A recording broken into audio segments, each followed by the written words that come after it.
యెహోవా ఏం చేయుచున్నాడు? ఆకాశము సంతోషించునుగాక, భూమి ఆనందించునుగాక, సముద్రమును దాని సంపూర్ణతయు ఘోషించునుగాక.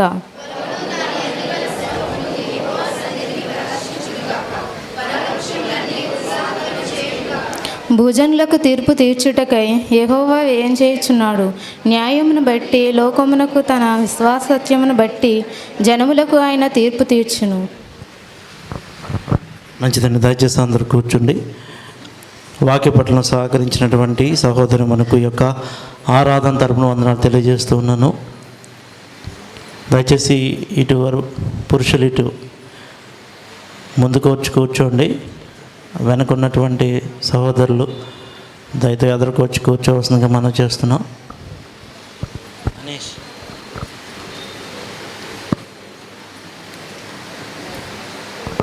ఈ యొక్క సమయంలో మొదటి వర్తమానముగా కొన్ని మాటలు మన మధ్య ఉన్నటువంటి మరి సహోదరమని రామచంద్రపురం నుంచి వచ్చినటువంటి మన సంఘ విశ్వాసులు మరి చిల్లమ్మ జ్యోతి గారు వచ్చి మొదటి వర్తమానాన్ని అందించవలసిందిగా ఈ యొక్క సమయంలో మనం చేస్తున్నాను.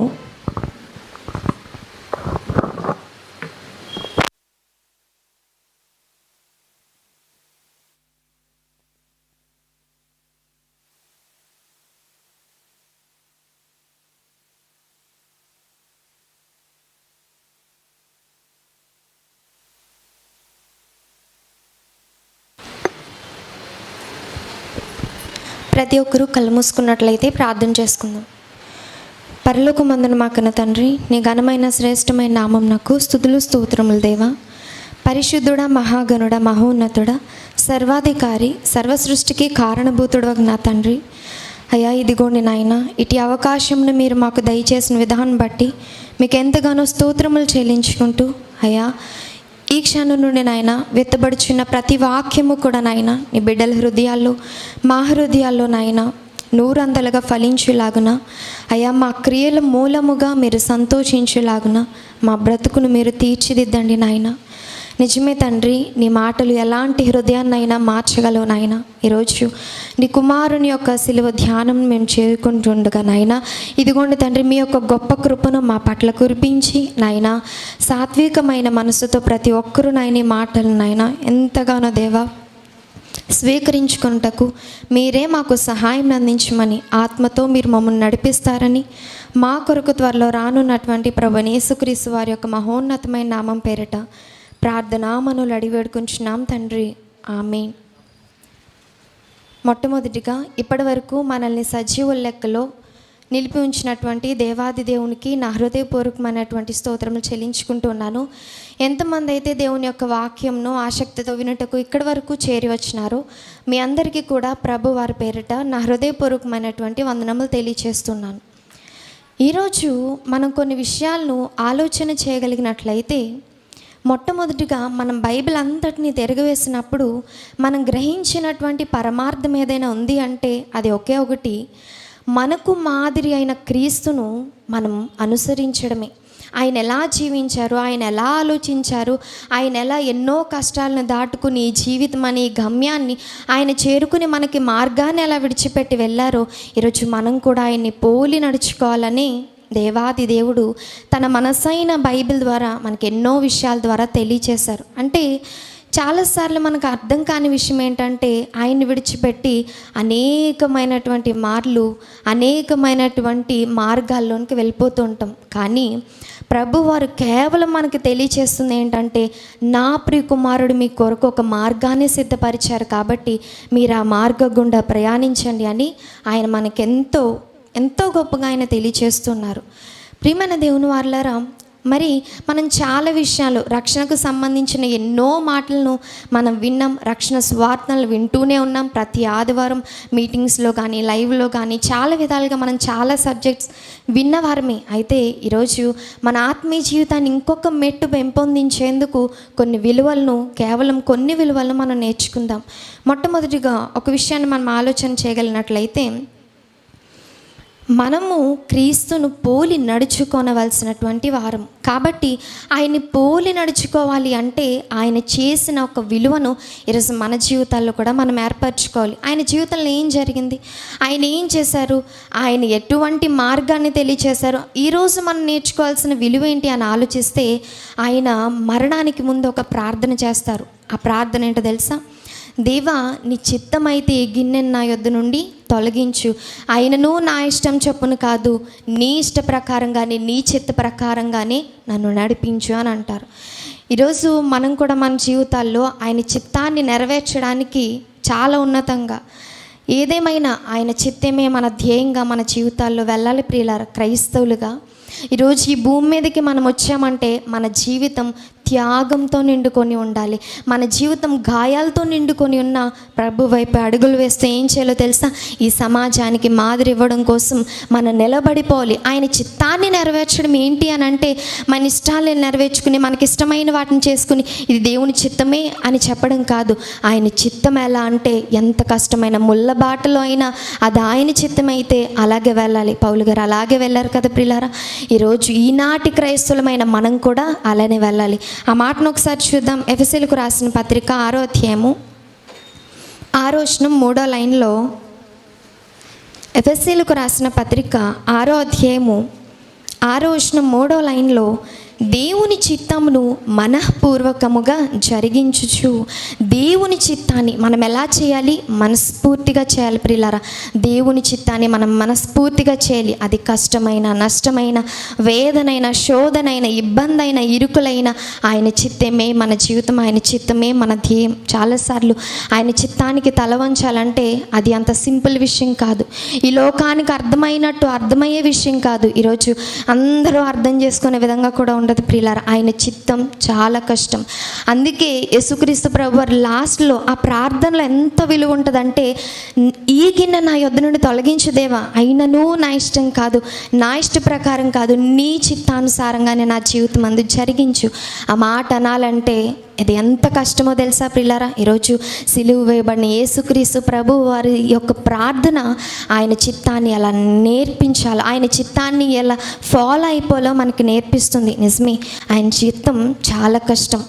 ఎలా అంటే మనం చాలాసార్లు బైబిల్లోని అనేకమైన భక్తుల జీవితాలను, భక్తుల యొక్క జీవిత విశేషాలను, వారి జీవితంలో జరిగిన ప్రతి సంఘటనలను మనం చాలా బాగా అర్థం చేసుకుంటూ ఉంటాం, చదువుకుంటూ ఉంటాం, వింటూ ఉంటాం కూడా. అయితే చాలాసార్లు ఆయన చిత్తం ఎలా ఉందంటే తమ భక్తుల జీవితంలో చాలా కష్టంగా ఉంది, అతి కష్టంగా ఉంది ఆయన చిత్తం నెరవేర్చాలంటే. చూద్దామా ప్రియులారా, ఆయన చిత్తం ఎలా ఉంటుందంటే మనం అనుకున్నట్టుగా కాదు.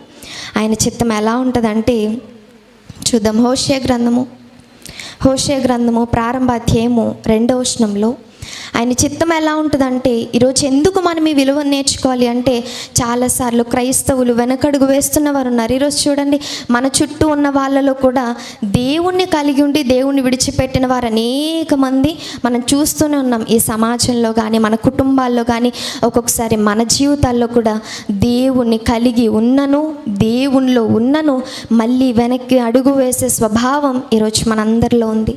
ఈ స్వభావం ఎందుకు మన జీవితంలో ఉంది అని అంటే ఒకే ఒకటి, ప్రియమైన దేవుని వర్లారా, ఆయన చిత్తానికి మనం ఎలా లోబడాలో మనం తెలుసుకోకపోవడమే. అంటే ఆయన చిత్తం మన ఇష్ట ప్రకారంగానే ఉంటుంది, ఆయన చిత్తం సులువుగానే ఉంటుందని మనం ఎప్పుడైతే ఆలోచించుకుంటామో అప్పుడు మన జీవితాల్లో దేవుని విడిచిపెట్టి వెనకడుగు వేసే అవకాశం ఉంది. కానీ ఒక విషయం చెప్పమంటారా, యేసుక్రీస్తు ప్రభు వారికి ఆయన చిత్తం చాలా కష్టం. ఎందుకంటే ఆయన ఒకే ఒక్క మాట అడిగారు, దేవా ఈ గిన్నె నా యొద్ద నుండి తొలగించు. కానీ జరిగిందేంటి? ఆయన ఇష్టం జరిగిందా? లేదు, ఆయన సిలువ వేయబడ్డారు.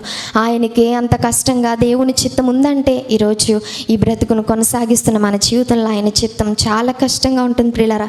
కష్టమైన ఆయన కొరకు వెళ్ళడమే క్రైస్తవ్యం అంటే.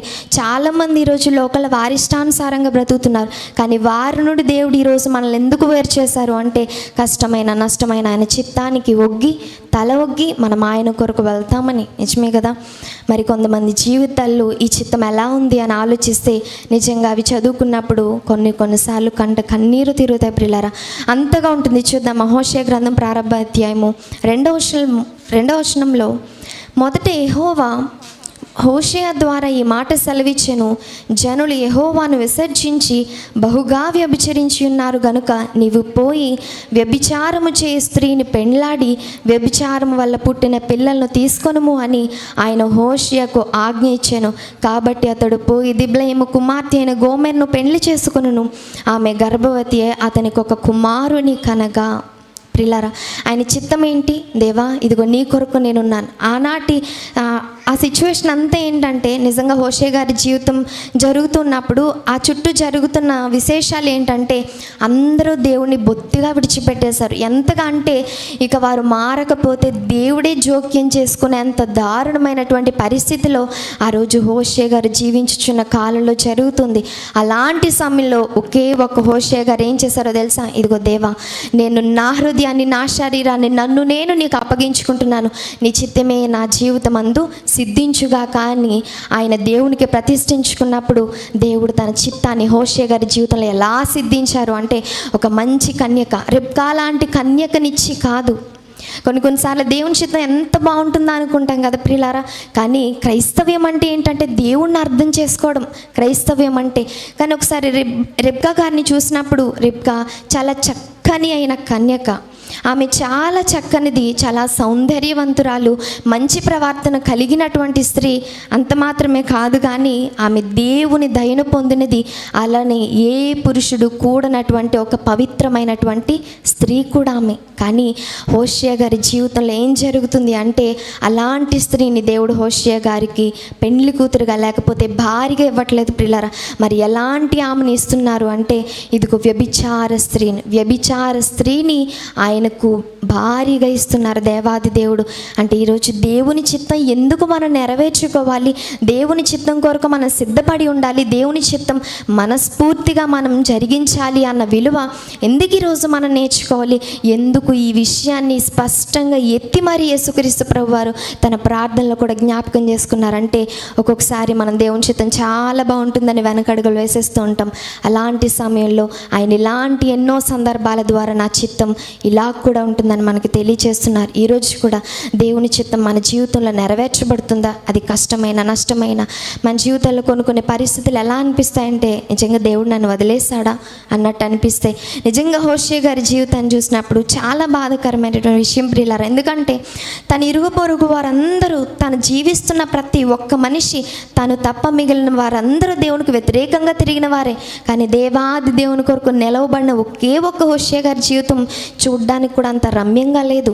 అంటే ఆయన చిత్తం మన జీవితాల్లో కొన్నిసార్లు చాలా కష్టంగా ఉంటుంది.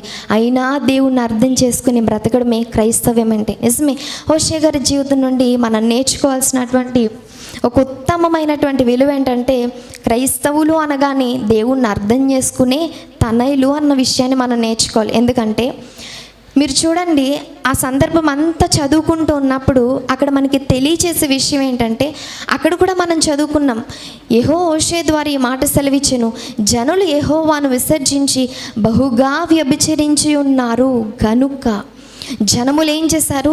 దేవుణ్ణి విసర్జించారు. ఎవరైతే ఊపిరి పోస్తున్నారో, ఎవరైతే మానవ మనుగడ సాగాలంటే కృపను చూపిస్తున్నారో, ఏ దేవుని సహాయం లేకపోతే ఈ మనిషి జీవితమే నాశనం అయిపోతుందో అలాంటి దేవుడు ఎవరైతే నడిపిస్తున్నారో, ఆ సృష్టికర్తకు విరుద్ధంగా ఏం చేస్తున్నారు? పాపం చేసి ఆయన విడిచిపెట్టి ఆయన విసర్జించి బ్రతుకుతున్నారు. అలా బ్రతుకుతూ ఉన్నప్పుడు దేవుణ్ణి అర్థం చేసుకున్నటువంటి హోషే గారి జీవితం ఎలా ఉందో తెలుసా? దేవునికి ఎలాంటి క్రియలు జరుగుతున్నాయో అలాంటి పరిస్థితి ఈరోజు హోషే గారికి కూడా వచ్చింది ఆనాడు ప్రియులారా. నిజమే, దేవుణ్ణి విడిచిపెట్టి వెళ్ళిపోయారు. హోషే గారు పెళ్లి చేసుకున్న తర్వాత గోమెర్ అనేక మార్లు హోషే గారిని కూడా విడిచిపెట్టి వెళ్ళిపోతుంది. ఆ సందర్భం అంతి గ్రంథంలో ఉంటుంది. చాలా గొప్ప ప్రవక్త హోషే గారు. నిజంగా ఎన్ని మార్లు గోమెరు ఆయన్ని విడిచిపెట్టి వెళ్ళిపోతుందో, ప్రజలు కూడా అన్ని మార్లు విడిచిపెట్టి వెళ్ళిపోతారు. ఒకరోజు హోషే గారు ఇలా ప్రశ్నిస్తారు, దేవా దేవా దేవా, నీ చిత్తానికి నేను తలొగ్గినప్పుడు ఎందుకు నాకు ఇలా జరుగుతుంది?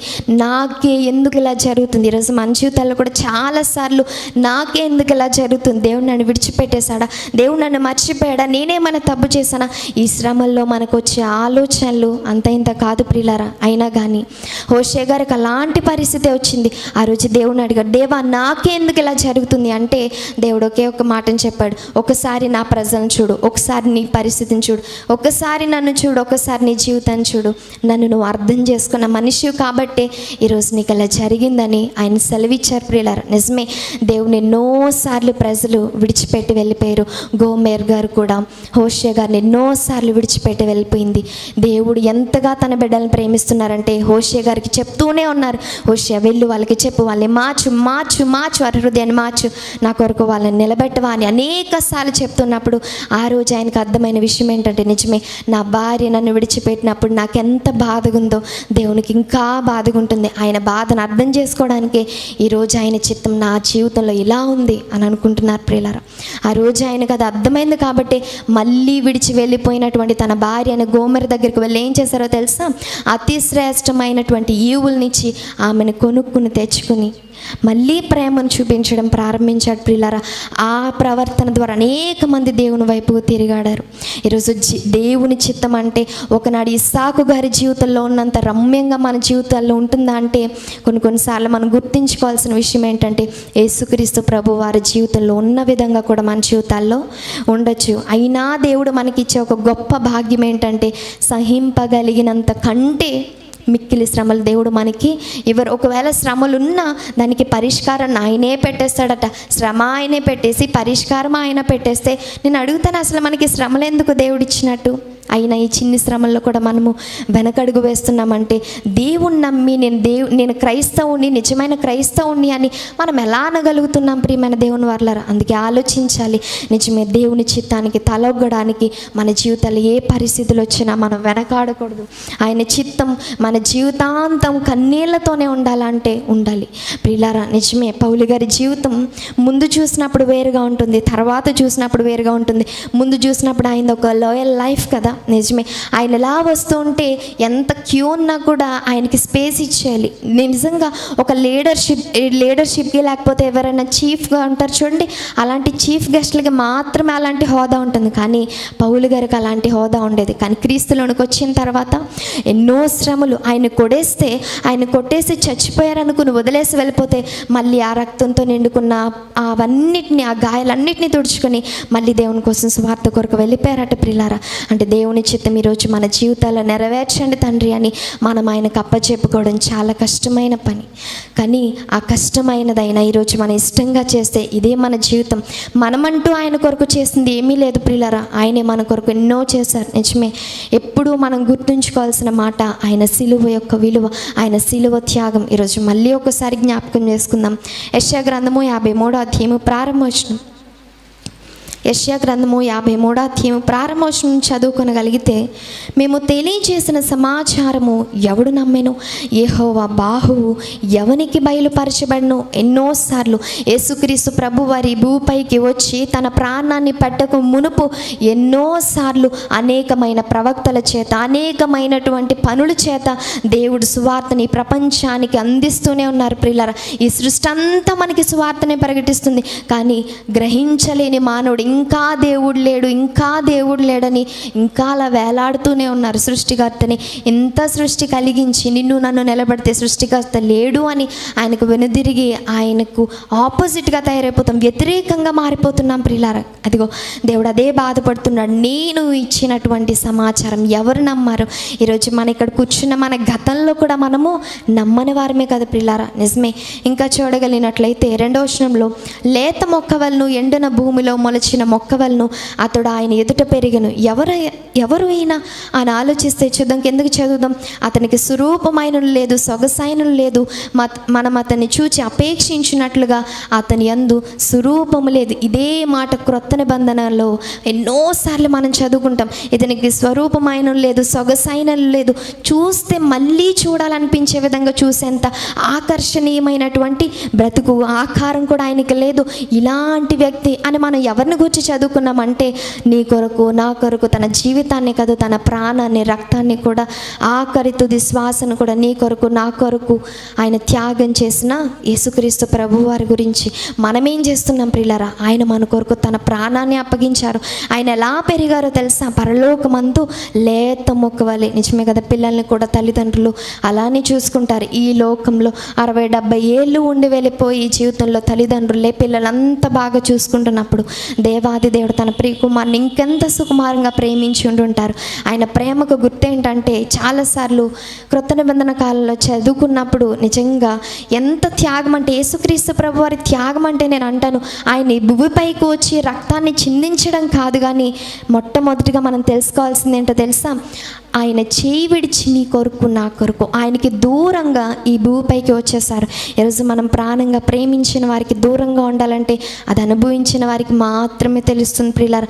ఈరోజు మనం ప్రేమించిన వారిని విడిచి కొన్ని రోజులు దూరంగా ఉండాలంటే మనకి ఎంత కష్టం అవుతుంటే, ప్రేమించిన దేవాది దేవుని విడిచిపెట్టి ఈ లోకానికి నీ కొరకు నా కొరకు, కేవలం నీ కొరకు నా కొరకు మాత్రమే వచ్చారు ప్రియులారా.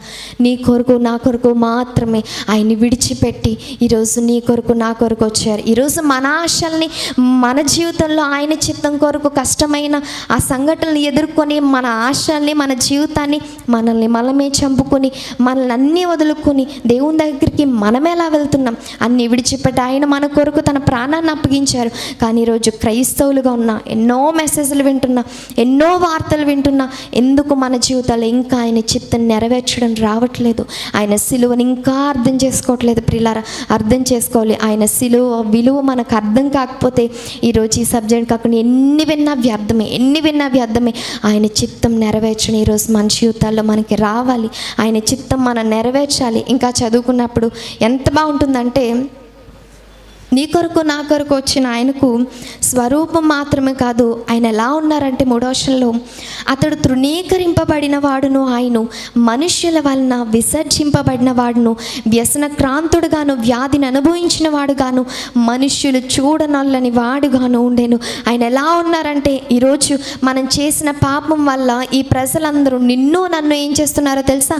బయటికి తోలివేస్తున్నారు ప్రియులారా. ఈరోజు నువ్వు నేను తెలియక చేసిన పాపాల నిమిత్తము ఈరోజు మన వారే మనల్ని ఏం చేస్తున్నారు? అవమానపరుస్తున్నారు. కానీ ఈరోజు మనం చేసిన పాపాల నిమిత్తం ఆ రోజు ఆయన ఏం చేయబడ్డారు తెలుసా? నువ్వు నేను చేస్తే పాపం ఆయన విసర్జింపబడిన వాడుగా, ఆయన తృణీకరింపబడిన వాడుగా ఆ రోజు మారిపోయాడు. అంత మాత్రమే కాదు ప్రియులారా, మనుషుల వలన ఎవరి కొరకైతే ప్రాణం పెట్టడానికి ఆయన ఈ భూమిపైకి వచ్చారో వారి వలనే ఆయన ఏం చేయబడ్డాడంటే విసర్జింపబడ్డాడు. నిజమే, ఈ మనుషులు ఎంత జాలి లేని వారంటే, క్రీస్తు శిలువలో కన్నీరు తెప్పించే ఒకే ఒక సన్నివేశం ప్రియులారా, ఆయన చనిపోయిన తర్వాత వెన్నులో పొడి చేస్తారు, ఆయన ప్రక్కలో బల్లెపు పొడితో పొడి చేస్తారు పిల్లరా. చనిపోయిన మన యేసుక్రీస్తు ప్రభు వారిని వారు విడిచిపెట్టలేదు. ఈరోజు మన తుది శ్వాస ఆగిపోతున్న ఆయన కొరకు మన పరుగు ఆగకూడదు ప్రియులారా. ఇలా నువ్వు నేను ఉంటే ఆయన సిలువను మనం అర్థం చేసుకున్నట్లు, ఒకవేళ ఈ సిలువ విలువేగానే మనకు అర్థం కాకపోతే ఇంకా ఆయన చిత్తం నెరవేర్చడం మనకి రాలేదని, ఒకవేళ ఆయన చిత్తం మనం నెరవేర్చట్లేదా, ఆయన సిలువ మనకు అర్థం కాలేదు. నిజమే, చనిపోయిన ఆయన పైన జాలి చూపించని మనుషులు, ఈ మనుషులు ఎవరు అని అంటే, ఆయన భిక్ష పెడితే ఈరోజు బ్రతుకుతున్న వారం మనం. మనలాంటి వారి చేత ఆ రోజు ఆయన ఏం చేయబడ్డాడు? చనిపోబడ్డాడు, ఆయన మరణించాడు. ఈరోజు మనం ఏం చేస్తున్నాం? మన జీవితాల్లో ఏం చేయట్లేదు. మన జీవితాల్లో మనవే ఇన్ని వాక్యాలు వింటున్నా, ఇన్ని చేస్తున్నా, మన బ్రతుకులు మనవే. కానీ యేసుక్రీస్తు ప్రభు వారు అన్నింట ఒకటే మాట అన్నారు, ఇది ఎంత కష్టమైన దేవా, ఈ గిన్నె నా యొద్ద నుండి తొలగించు. ఒకవేళ నా చిత్తం కాదు కానీ, నా ఇష్టం కాదు కానీ, నీ చిత్తాన్ని నా జీవితంలో ఫలించు, నీ చిత్తాన్ని సిద్ధించు. ఒకరోజు పౌలు గారి మాట మాట్లాడుతున్నప్పుడు అది ఎంత కష్టమైంది. నిజమే, ఈరోజు మన జీవితాల్లో అనుభవించినప్పుడు అర్థమవుతుంది ఆయన చిత్తం చాలా కష్టం ప్రియులారా. ఇంకా చదువుకుందాం. నిశ్చయముగా అతడు మన రోగములను భరించెను, మన వ్యసనములను వహించెను. ఆయనను మొత్తబడిన వానిగాను, దేవుని వలన బాధింపబడిన వానిగాను, శ్రమ నొందిన వానిగాను మనం అతన్ని ఎంచితిమి. ఎవరు? ఈరోజు మనం చేసిన పాపాల వల్ల మనం ఇబ్బంది పడాలి, కానీ ఆ రోజు ఆయన ఇబ్బంది పడ్డారు. మన వ్యసనాలను మనం వహించుకోవాలి. మన వ్యసనాలు ఒక్కొక్కరికి ఒక్కొక్క వ్యసనం. ఈ వ్యసనాలన్నింట బాధింపబడాల్సింది నువ్వు నేనే. కానీ ఆయన ఏం చేయబడ్డారో తెలుసా? మన కొరకు బాధింపబడ్డారు. ఈరోజు మొత్తబడిన వారిగా ఉండాల్సింది ఎవరు? మన కళ్ళ పాపం, మన నోటి మాట చేత మనం చేస్తున్న పాపం, మన క్రియల వల్ల, మన చేతుల వల్ల, మన పనుల వల్ల మనం చేస్తున్న అనేకమైన పాపాల వలన నువ్వు నేను మొత్తబడిన వానిగా ఉండాలి. కానీ ఆ రోజు ఆయన ఏం చేయబడ్డాడు తెలుసా? ఆయన మొత్తబడినటువంటి వానిగా ఉన్నారు. ఎవరి కోసం అంటే నా కోసమే ప్రియులారా. ఇన్ని మన కోసం ఆయన చేస్తే ఆయన చిత్తాన్ని కనీసం మనం నెరవేర్చట్లేదు అంటే ఇక మన జీవితాలు మనం క్రైస్తవులమని చెప్పుకోవడం కూడా వ్యర్థమే ప్రియులారా. ఆయన చిత్తాన్ని మనం నెరవేర్చాలి. ఆయన చిత్తాన్ని నెరవేర్చాలి. ఎందుకు అంటే చూద్దాం 5వ వచనంలో, మన అతిక్రమ క్రియలను బట్టి అతడు గాయపరచబడెను, మన దోషములను బట్టి నలగగొట్టబడెను, మన సమాధానార్థమైన శిక్ష అతని మీద పడెను, అతడు పొందిన దెబ్బల చేత మనకు స్వస్థత కలుగుచున్నది. ఈరోజు నువ్వు నేను చేసిన పాపాలని బట్టి, మన పాపాలని బట్టి ఆయనకు శిక్ష. ఆయన శరీరం నలగగొట్టబడిందట ప్రియులారా. ఈరోజు మన శరీర కోరికల వల్ల ఆయన శరీరం ఏమైపోయిందో తెలుసా? చేల్చబడిపోయింది. ఒక డాక్టర్ గారు ఆయన పడినటువంటి ప్రతి బాధను వివరించినప్పుడు, మేము కూడా బైపీసీ చదువుతున్నప్పుడు మాకు కూడా కొంచెం మెడిసిన్ పరంగా మాకు కొంచెం ట్రైనింగ్ ఇస్తూ ఉన్నప్పుడు, అంటే ఇలా జరిగితే ఇలాంటి వాడాలి, ఇలా శరీరం విడిపోతే ఇలాంటి మెడిసిన్స్ వాడాలి అని మాకు ఇలా చెప్తూ ఉన్నప్పుడు, శరీరం విడిపోతే ఇలాంటివి వాడాలి. ఆ రోజు నాకు అనిపించింది ఒకే ఒకటి, నా యేసు శరీరం మా కొరకు ఎంతగా విభజింపబడిపోయింది. ఆయన కొరకు, ఆయన శరీరం అతికింపబడడానికి ఇప్పటికైనా ఎప్పటికైనా ఎవరైనా ఏదైనా ఒక మందుని కనిపెట్టగలరా అనిపించింది. నిజమే ప్రియులారా. అంతగా ఎవరి కోసం అంటే మన కోసం ఇంతగా చేసిన ఆయన కోసం, ఆయన చిత్తాన్ని మనం నెరవేర్చకుండా ఇంకా చూడండి, ఎన్ని ఆదివారాలు మనం వస్తాం, ఎన్ని వాక్యాలు వింటాం, ఎన్ని ప్రకటనలు చేస్తాం, ఎంతగా బైబిల్ చదువుతాం, ఎన్నిసార్లు ఈ సిలువ సందేశాన్ని, నేనే కాదు ప్రియులారా, ఇక్కడ ఉన్న అనేకమైన బోధకుల చేత ఈ అధ్యాయాన్ని ఎన్నోసార్లు విన్నారు. ఇంకా క్షుణ్ణంగా, ఇంకా మిళితం, ఇంకా లోతుల్లోకి ఆలోచించి కూడా ఎన్నోసార్లు మనం విన్నాం. అయినా మన జీవితంలో మాత్రం మార్పు అనేది లేదు. బోధలు మారుతున్నాయి కానీ మన జీవితాల్లో మార్పు మాత్రం రావట్లేదు. దేవుని చిత్తాన్ని గ్రహించాలి, ఆయన చిత్తాన్ని చెయ్యాలి ప్రియులారా. అనేక సార్లు మన జీవితంలో ఆయన చిత్తం చేయాలంటే మన జీవితంలో కొన్ని అనుకోని పరిస్థితులు అయిన ఏమైనా, ఒకనాడు పౌలు గారు తెగించారు ఆయన కొరకు. దేవా, నిన్ను హింసించుచున్న యేసు నేనే అని నా దగ్గరకు వచ్చి నన్ను ప్రేమించు.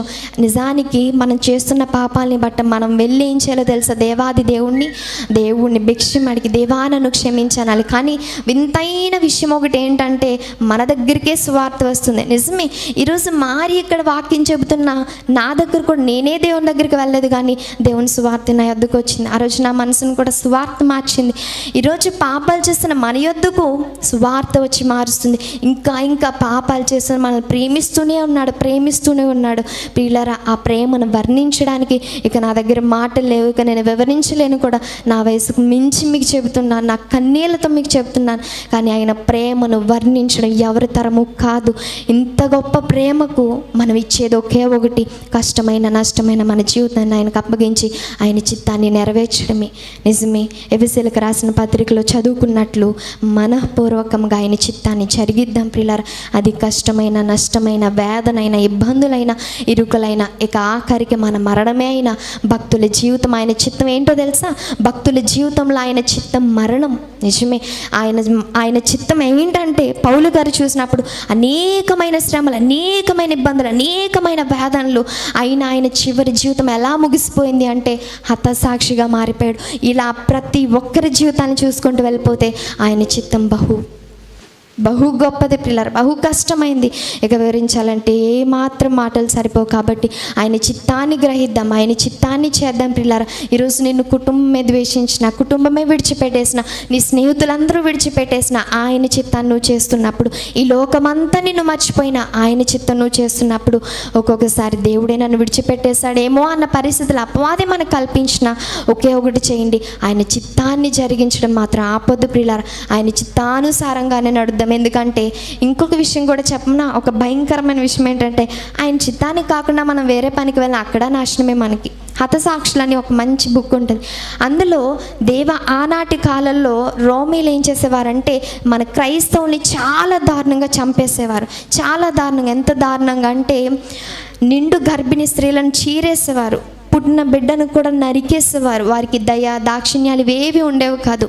అలా అయినప్పుడు కింద మైనం పెట్టి ఒక నెల కిందకి ఏం చేస్తారంటే తిరగబెట్టి వేలాడదీసేస్తూ ఉన్నప్పుడు ఎవరైతే క్రీస్తు దేవుడు కాదు అని అంటారో వారు వెళ్ళిపోచి శిక్ష నుంచి తప్పించుకోవచ్చు. అంటే అందులో 9 మంది అలానే దానికి వేలాడిపోతారు. ఒక్కడు మాత్రమే దానికి తట్టుకోలేక ఆ బాధను భరించలేక వెళ్ళిపోతాడు. ప్రియులారా, దేవుడు నిజమైన దేవుడు కాదు, క్రీస్తుని నేను నమ్ముకోవట్లేదని ఆయన విడిచిపెట్టి వెళ్ళిపోవడానికి అలా చెప్పేస్తే అధికారులు ఆయన్ని విడిచిపెట్టేశారు. అలా విడిచిపెట్టేస్తే దిగకుండానే ఆయన చనిపోయాడు. అలా చనిపోయాడు కూడా ఆ రోజు ఎవరికి తెలీదు.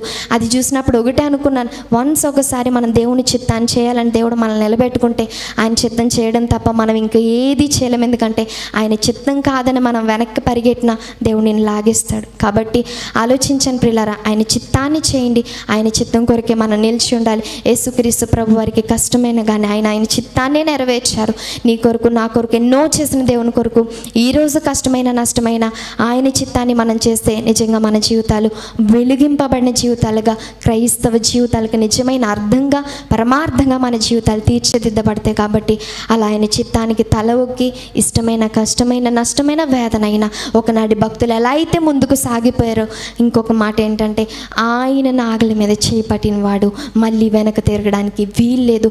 ఒకనాడు వెనుదిరిగింది ఎవరో తెలుసా? లోతు భార్య ఏమైపోయింది? నాశనం అయిపోయింది. ఈరోజు నువ్వు నేను కూడా ఆయన చిత్తంలో చేపెట్టి వెనక్కి వెళ్ళిపోతే ఈరోజు మన పరిస్థితి అంతే. కాబట్టి ఏమైనా పరిస్థితులు ఎలా ఉన్నా, మన మనసు ఏమంటున్నా, ఆయన చిత్తం ఒకటే మన ధ్యేయం. ఆయన కొరకు నిలిచి ఉండడమే మన జీవిత లక్ష్యం ప్రియులారా. అది తప్ప ఇంకేది వద్దు. ఆయన చిత్తానికి ఒగ్గుదాం, ఆయన కృపలో నడుచుకు వెళ్ళిపోదాం. ఇదిగో మన తుది శ్వాస వరకు మన ఊపిరైనా ఆగిపోవాలి, కానీ ఆయన చిత్తాని కొరకు పరిగెడుతున్న మన పరుగు మాత్రం ఆగిపోకూడదు. ఈ క్షణం నుండి అలాంటి పరుగును మీరు ప్రారంభించాలని ఆశపడుతున్నాను. ఈ పరుగు ఎలా ఉండాలంటే, ఒకనాడు పౌలు గారు చెప్పారు, నేను మంచి పోరాటం చేసి నా పందెపు రంగమందు నేను గెలిచిన వాడి వలె నేను మంచిగా ఎలా అయితే ఆయన తాను పరిగెట్టిన ఆ పరుగును అనేక మందికి మాదిరికరంగాను ఈరోజు ఆయన కూడా నేను మంచిగా చేస్తానని ఎలా అయితే ఒక సాక్ష్యాన్ని ఆయన ఎత్తుకున్నారు, ఈరోజు మనం కూడా అలా నిలబడాలని కోరుకుంటున్న మాటలు ముగిస్తున్నాను. కళ్ళు మూసుకోండి, ప్రార్థన చేసుకుందాం. పరలోకమందున మా కన్న తండ్రి, నీ ఘనమైన శ్రేష్టమైన నామమునకు స్తుతులు స్తోత్రములు దేవా. పరిశుద్ధుడా, మీరెంతో గొప్పవారు నాయన. మేము ఎంతో పాపులం నాయన. మేము ఏ భాగ్యము లేని వారం తండ్రి. అయ్యా, మేము ఎందుకు పనికి రాలేనటువంటి వారం నాయన. అయినను నీ చిత్తము నాయన మా జీవితం అందు ఉంది కాబట్టి, నీ కృప మా మీద ఉంది కాబట్టి ఈరోజు నాయన ఎన్ని గొప్ప మాటలు మీరు నా నోటి ద్వారా నాయన పలికించారు. నిజంగా నాయన నీ ప్రియకుమారుని యొక్క సిలువ సువార్తను ప్రకటించడం అంటే అది ఎంతో ధన్యత నాయన. అది వినుట కూడా ఎంతో శ్రేష్టం నాయన. ఈరోజు మా అందరికీ వినిపించారు నాయన.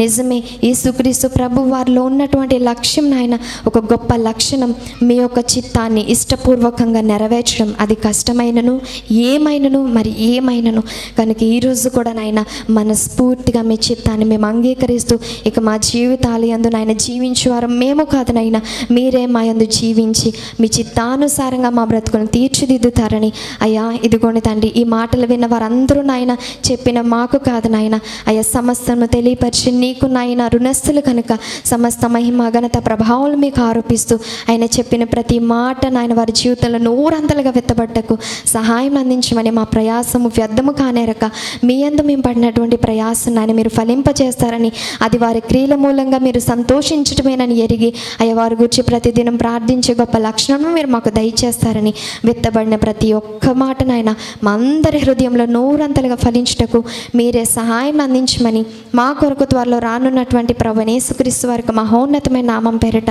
ప్రార్థన మనవులను అడుగు వేడుకుంటున్నాం తండ్రి, ఆమేన్. అందరికీ వందనములు.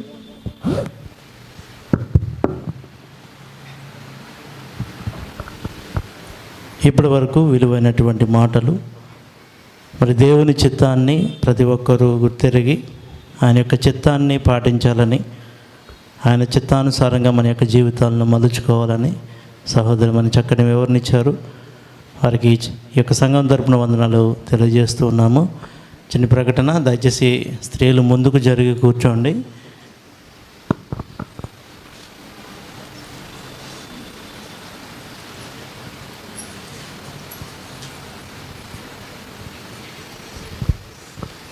కొద్దిగా పురుషులు కూడా కొద్దిగా ముందుకు జరిగి కూర్చోండి. ఈ ప్లేసెస్ అన్నీ కొంచెం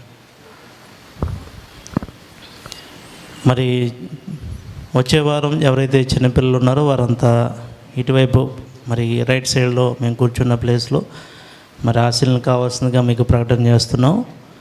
దయచేసి ఆ యొక్క ప్లేస్లో ఎవరైతే చిన్నపిల్లలు యవనస్తులు ఉంటారో వారు కూర్చోండి. మిగిలిన పెద్దవారు మరి మనకున్నటువంటి ప్రెమిసెస్ని జాగ్రత్తగా ఉపయోగించుకోవాలి కనుక ప్రతి ఒక్కరి యొక్క ప్రకటనను జ్ఞాపకం చేసుకోవాలని మనం చేస్తూ ఈ యొక్క సమయంలో రెండవ వర్తమానంగా మన మధ్య ఉన్నటువంటి మన సహోదరులు దైవ సేవకులు మరి జేమ్స్ అన్నయ్య గారు వచ్చి రెండవ వర్తమానాన్ని అందించవలసిన ఈ యొక్క సమయాన్ని ఆయనకు అప్పగిస్తూ ఉన్నాను.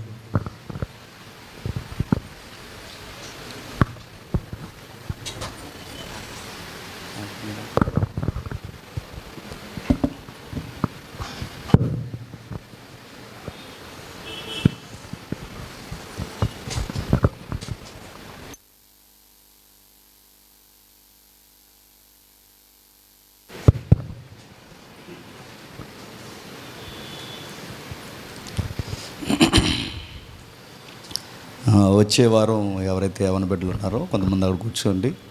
మేము ఎక్కడ కూర్చుంటాం, కొంతమంది బయట కూర్చుండిపోతున్నారు కనుక చక్కటి మాటలు అందించిన సహోదరికి క్రీస్తునామ నిండు శుభములు. ఇంకనూ అనేక మంది తల్లులు మాట్లాడే అవసరం ఉంది కనుక రెడీ అవ్వండి. ఉన్న మన దగ్గర లేడీస్లో బెస్ట్గా మాట్లాడే సహోదరు ఎవరు ఉన్నారంటే చెల్లి తప్పటి నుంచి చూస్తున్నాను. చాలా బైబిల్ జ్ఞానం ఉన్న తల్లి, ఇంకా ఎదగాలని మనస్ఫూర్తిగా కోరుకుంటున్నాను. చిన్న ప్రార్థన చేసుకుందాం. ప్రేమగల తండ్రి, కృపగల దేవ, మరికొన్ని సంగతులు వింటుండగా తండ్రి మాతో మా అందరితో ఉండండి.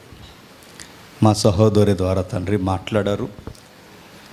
నాణ్యత తండ్రి ఎంత అవసరమో క్రైస్తవ జీవితానికి నాగిటి మీద చేయేసిన మేము తండ్రి ఎనిదిరిగి చూడకూడదన్న తండ్రి చక్కటి తలంపులతో మీ వాక్యాన్ని తండ్రి తన ద్వారా మీరు ఉటంకించిన విధానాన్ని బట్టి మీకు స్తుతులు స్తోత్రం. తన భవిష్యత్తు చర్యలందు మీ తోడు అనుగ్రహించండి. తన చదువులో తండ్రి తనకు తగిన స్థితిని మీరు ఏర్పాటు చేయండి. తల్లిదండ్రులకును, మాకును, సంఘానికి, మీకును మహిమకరమైన బిడ్డగా తండ్రి మీరు నిలబెట్టుకోండి. తండ్రి ఎక్కడ తండ్రి ఇలాంటి యవ్వన బిడ్డలను బట్టి ఏ విధంగా తండ్రి మీ మహిమను తండ్రి మీరు కోరుకుంటున్నారో సాతానికి ఎక్కడ అవకాశం ఇవ్వకుండా తండ్రి మిమ్మల్ని మహిమపరిచే తండ్రి అనేక మంది మా తరాలు ఇలాంటి యవ్వన బిడ్డలను రేపుతారని కోరుతున్నాం తండ్రి. అలాగే తండ్రి ప్రత్యక్షంగా పరోక్షంగా ఈ మాటలు తండ్రి కొన్ని వారాలుగా తండ్రి ముఖ్యమైన సిద్ధాంతాన్ని గురించి మేము ధ్యానించుచుండగా మాతో ధారాళముగా మీరు మాట్లాడుతున్నారు. గ్రహించేవారు తండ్రి అనేకులు తండ్రి వారు గ్రహిస్తున్న విషయాల పట్ల వారు సంతోషిస్తున్న విషయాన్ని బట్టి మేము ఎంతగానో ఆనందిస్తున్నాం తండ్రి. ఈ వారం కూడా మాతో కొద్ది నిమిషాలు మాట్లాడండి. ఎటువంటి అంతరాయం కలగకుండా తండ్రి క్రమానుగతంగా మాతో మాట్లాడతారని కోరుతూ క్రీస్తున్నామని ప్రార్థన సమర్పిస్తున్నాం తండ్రి.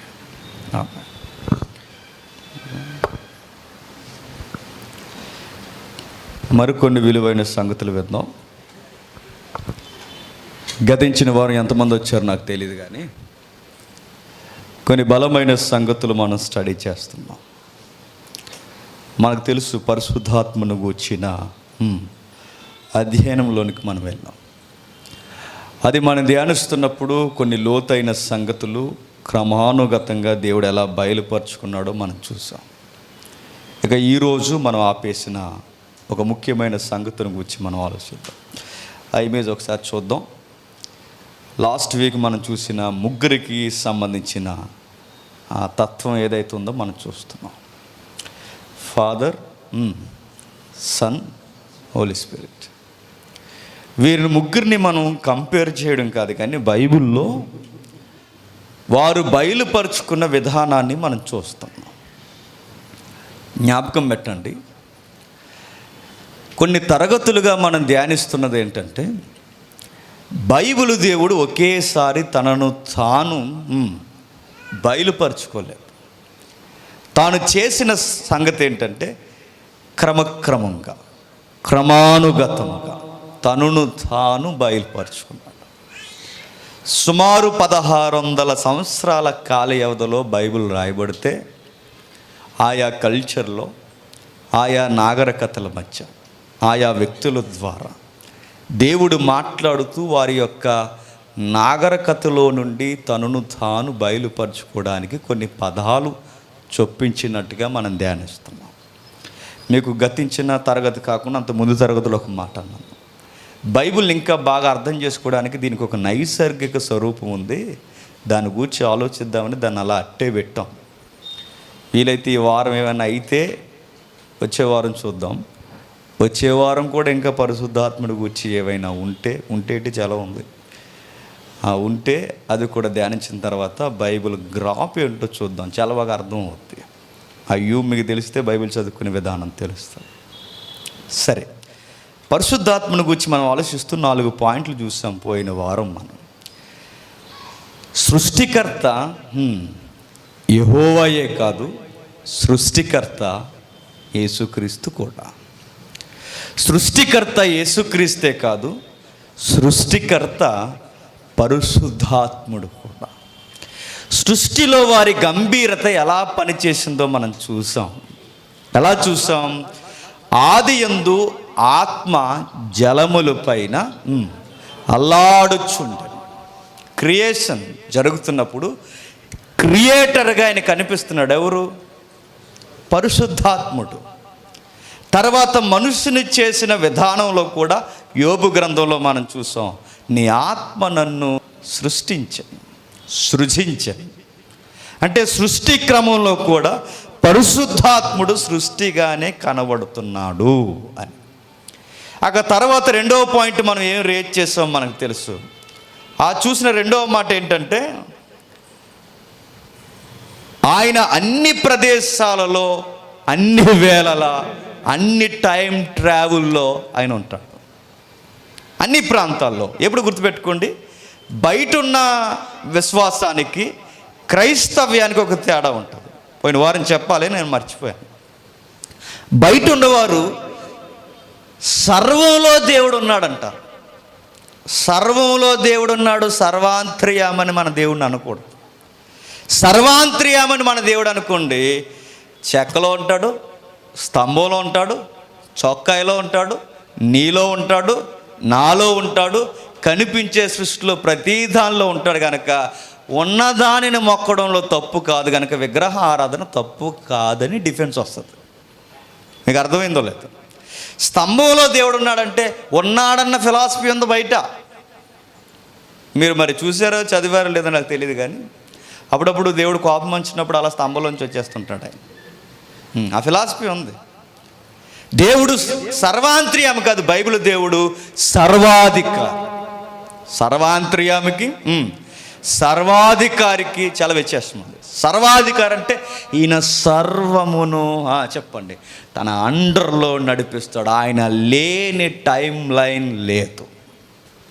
ఆయన ఈ కాలంలో ఉంటాడు, భూతకాలంలో ఉంటాడు, భవిష్యత్ కాలంలో ఉంటాడు, ముల్లోకాలలో ఎక్కడికి పోయినా ఆయన ప్రజెన్స్ ఉంటాడు. ఆ ప్రజెన్స్ ఉన్న వారిలో యెహోవాయే కాదు, ఆ ప్రజెన్స్ ఉన్న వారిలో ప్రభు అయిన యేసుక్రీస్తువే కాదు, పరిశుద్ధాత్మ దేవుడని కూడా చూసాం. ఆ తర్వాత మనం చూసిన మరొక పాయింట్ ఏంటంటే, జ్ఞాపకం చేస్తున్నాను, సర్వజ్ఞాని అని చూస్తాం. ఏంటది? సర్వజ్ఞాని. ఎస్, ఆయన సర్వజ్ఞాని అంటే సర్వజ్ఞానే. మనం చూసిన వచనాలు మనకు తెలుసు. తండ్రికి సమస్తము తెలుసు, కుమారుడికి సమస్తము తెలుసు, పరిశుద్ధాత్ముడి కూడా సమస్తము. అంటే ఆ కాలము, ఈ కాలము, రాబోయే కాలము, ఈ 3 కాలాలు వాళ్ళకి తెలుసు. అందుకే వీరిని గూర్చి మనం మాట్లాడుకున్నది ఏంటంటే సర్వజ్ఞాని. ఇప్పుడు మనం నేర్చుకోవాల్సిన పాయింట్ 6వది లేదా 5వది, దాన్ని లీగల్ పాయింట్గా తీసుకుంటే, పరిశుద్ధపరచు దేవుడు. ఏంటట? పరిశుద్ధపరచు దేవుడు. దశలోనికి రాసిన మొదటి పత్రిక, దశలోనిక సంఘానికి రాసిన మొదటి పత్రిక, దశలోనిక సంఘానికి రాసిన మొదటి పత్రిక 5వ అధ్యాయం 23వ వచనం నుండి.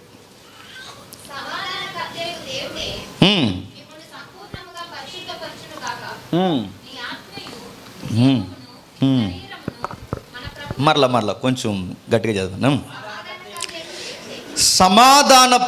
సమాధాన కర్తయగు దేవుడే మిమ్మును సంపూర్ణముగా పరిశుద్ధపరచును. నీ ఆత్మయు జీవమును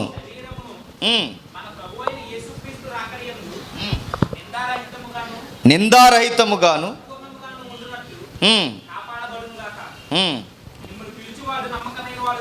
మిమ్మల్ని పిలిచివాడు నమ్మకమైన వాడు గనక అలాగూ చేయును. రాయబడుతున్న సంగతి చూడండి.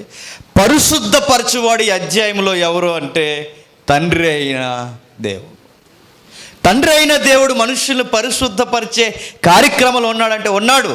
పరిశుద్ధపరిచే కార్యక్రమం యేసుక్రీస్తు వారిదే కాదు, చెప్పండి, తండ్రి అయిన యెహోవాది కూడా. నెక్స్ట్ చూద్దాం వచనాలు అలా చూడండి. ఎబ్రియలుకి రాసిన పత్రిక 2వ అధ్యాయం. ఎబ్రియలుకి రాసిన పత్రిక 2వ అధ్యాయం. ఎబ్రియలుకి రాసిన పత్రిక 2వ అధ్యాయం 11వ వచనం. పరిశుద్ధపరచువానికిని పరిశుద్ధపరచబడు వారికిని అందరికీ ఒక్కటే మూలం. అక్కడ చెప్తున్న మాట చూడండి. పరిశుద్ధపరచు వారికిని పరిశుద్ధపరచబడు వారికిని అందరికీ మూలం ఒక్కటే. ఆ మధ్యవర్తి ఎవరో మనకు తెలుసు, ప్రభు అయిన యేసుక్రీస్తు. మీరు చూడండి, ఎందుకు ఈ పదాలని ఒకే తాటి మీదకి మనం తీసుకుంటున్నామంటే సూత్రం ఒకే ఒక్కటి, వాళ్ళ ముగ్గురు కోఈక్వల్. అది నీకు అర్థమవుతుందో లేదు? వారి ముగ్గురు సమానం. మీకు ఎవడైనా గజకర్ణ గోకర్ణ గడ వచ్చి తండ్రి మొదటండి, ఆ తర్వాత చిన్న దేవుడు యేసుక్రీస్తు అండి, ఆ తర్వాత లేటుగా పరిశుద్ధాత్ముడు పుట్టాడంటే నేను అడుగుతున్నాను, వాళ్ళు అలా పుట్టారని నువ్వు పుట్టావా అని అడగండి. అలా పుట్టారు అనడానికి ఆ రోజు మీకు ఏం తెలిసింది? మీరేం చూసారా? లేదు. బైబిల్లో చూసామంటే బైబిల్లో ఎక్కడుంది? లేదు. బైబిల్లో లేనిది ఎలా చెప్తున్నారంటే భయం లేక చెప్తున్నారు. భయం లేదు. అసలు పరిశుద్ధాత్ముడు పుట్టాడని ఎక్కడుంది? లేదు. బైబిల్లో ఎక్కడ లేదు. యేసుక్రీస్తునైనా మానవుడిగా మీరు మాట్లాడే అవకాశం ఉంది, కానీ పరిశుద్ధాత్ముడిని దేవుడు కాదు అనడానికి ఏమన్నా ఆధారం ఉందా? ఏమీ లేదు. పరిశుద్ధాత్ముడు ఇదిగో మానవుడు అనడానికి ఆధారం ఉందా? ఏమీ లేదు. మీరు యేసుక్రీస్తు వారి గురించి ఆర్గ్యుమెంట్ చేయొచ్చేమో, కానీ పరిశుద్ధాత్ముడి గురించి ఆర్గ్యుమెంట్ చేయడానికి అసలు బేస్ రిఫరెన్స్ ఎక్కడ లేవు. మరి గలతీ పత్రికలో తండ్రి అబ్బా అన్నాడంటే అది గుర్తుపెట్టుకో, తండ్రి అబ్బా అన్నది ఆయనకు అబ్బా తండ్రి అవుతాడని కాదు, నీ పక్షమును మూలుగుతున్నాడు. అది నీ పక్షమును విజ్ఞాపం చేస్తున్నాడు, ఆయన కాదు. ఇంకా వెళదాం ముందు వచనాల్లో. ఈ వచనాలన్నీ మనకి ఏం చెప్తున్నాయంటే కోఈక్వల్, ముగ్గురు సమానం.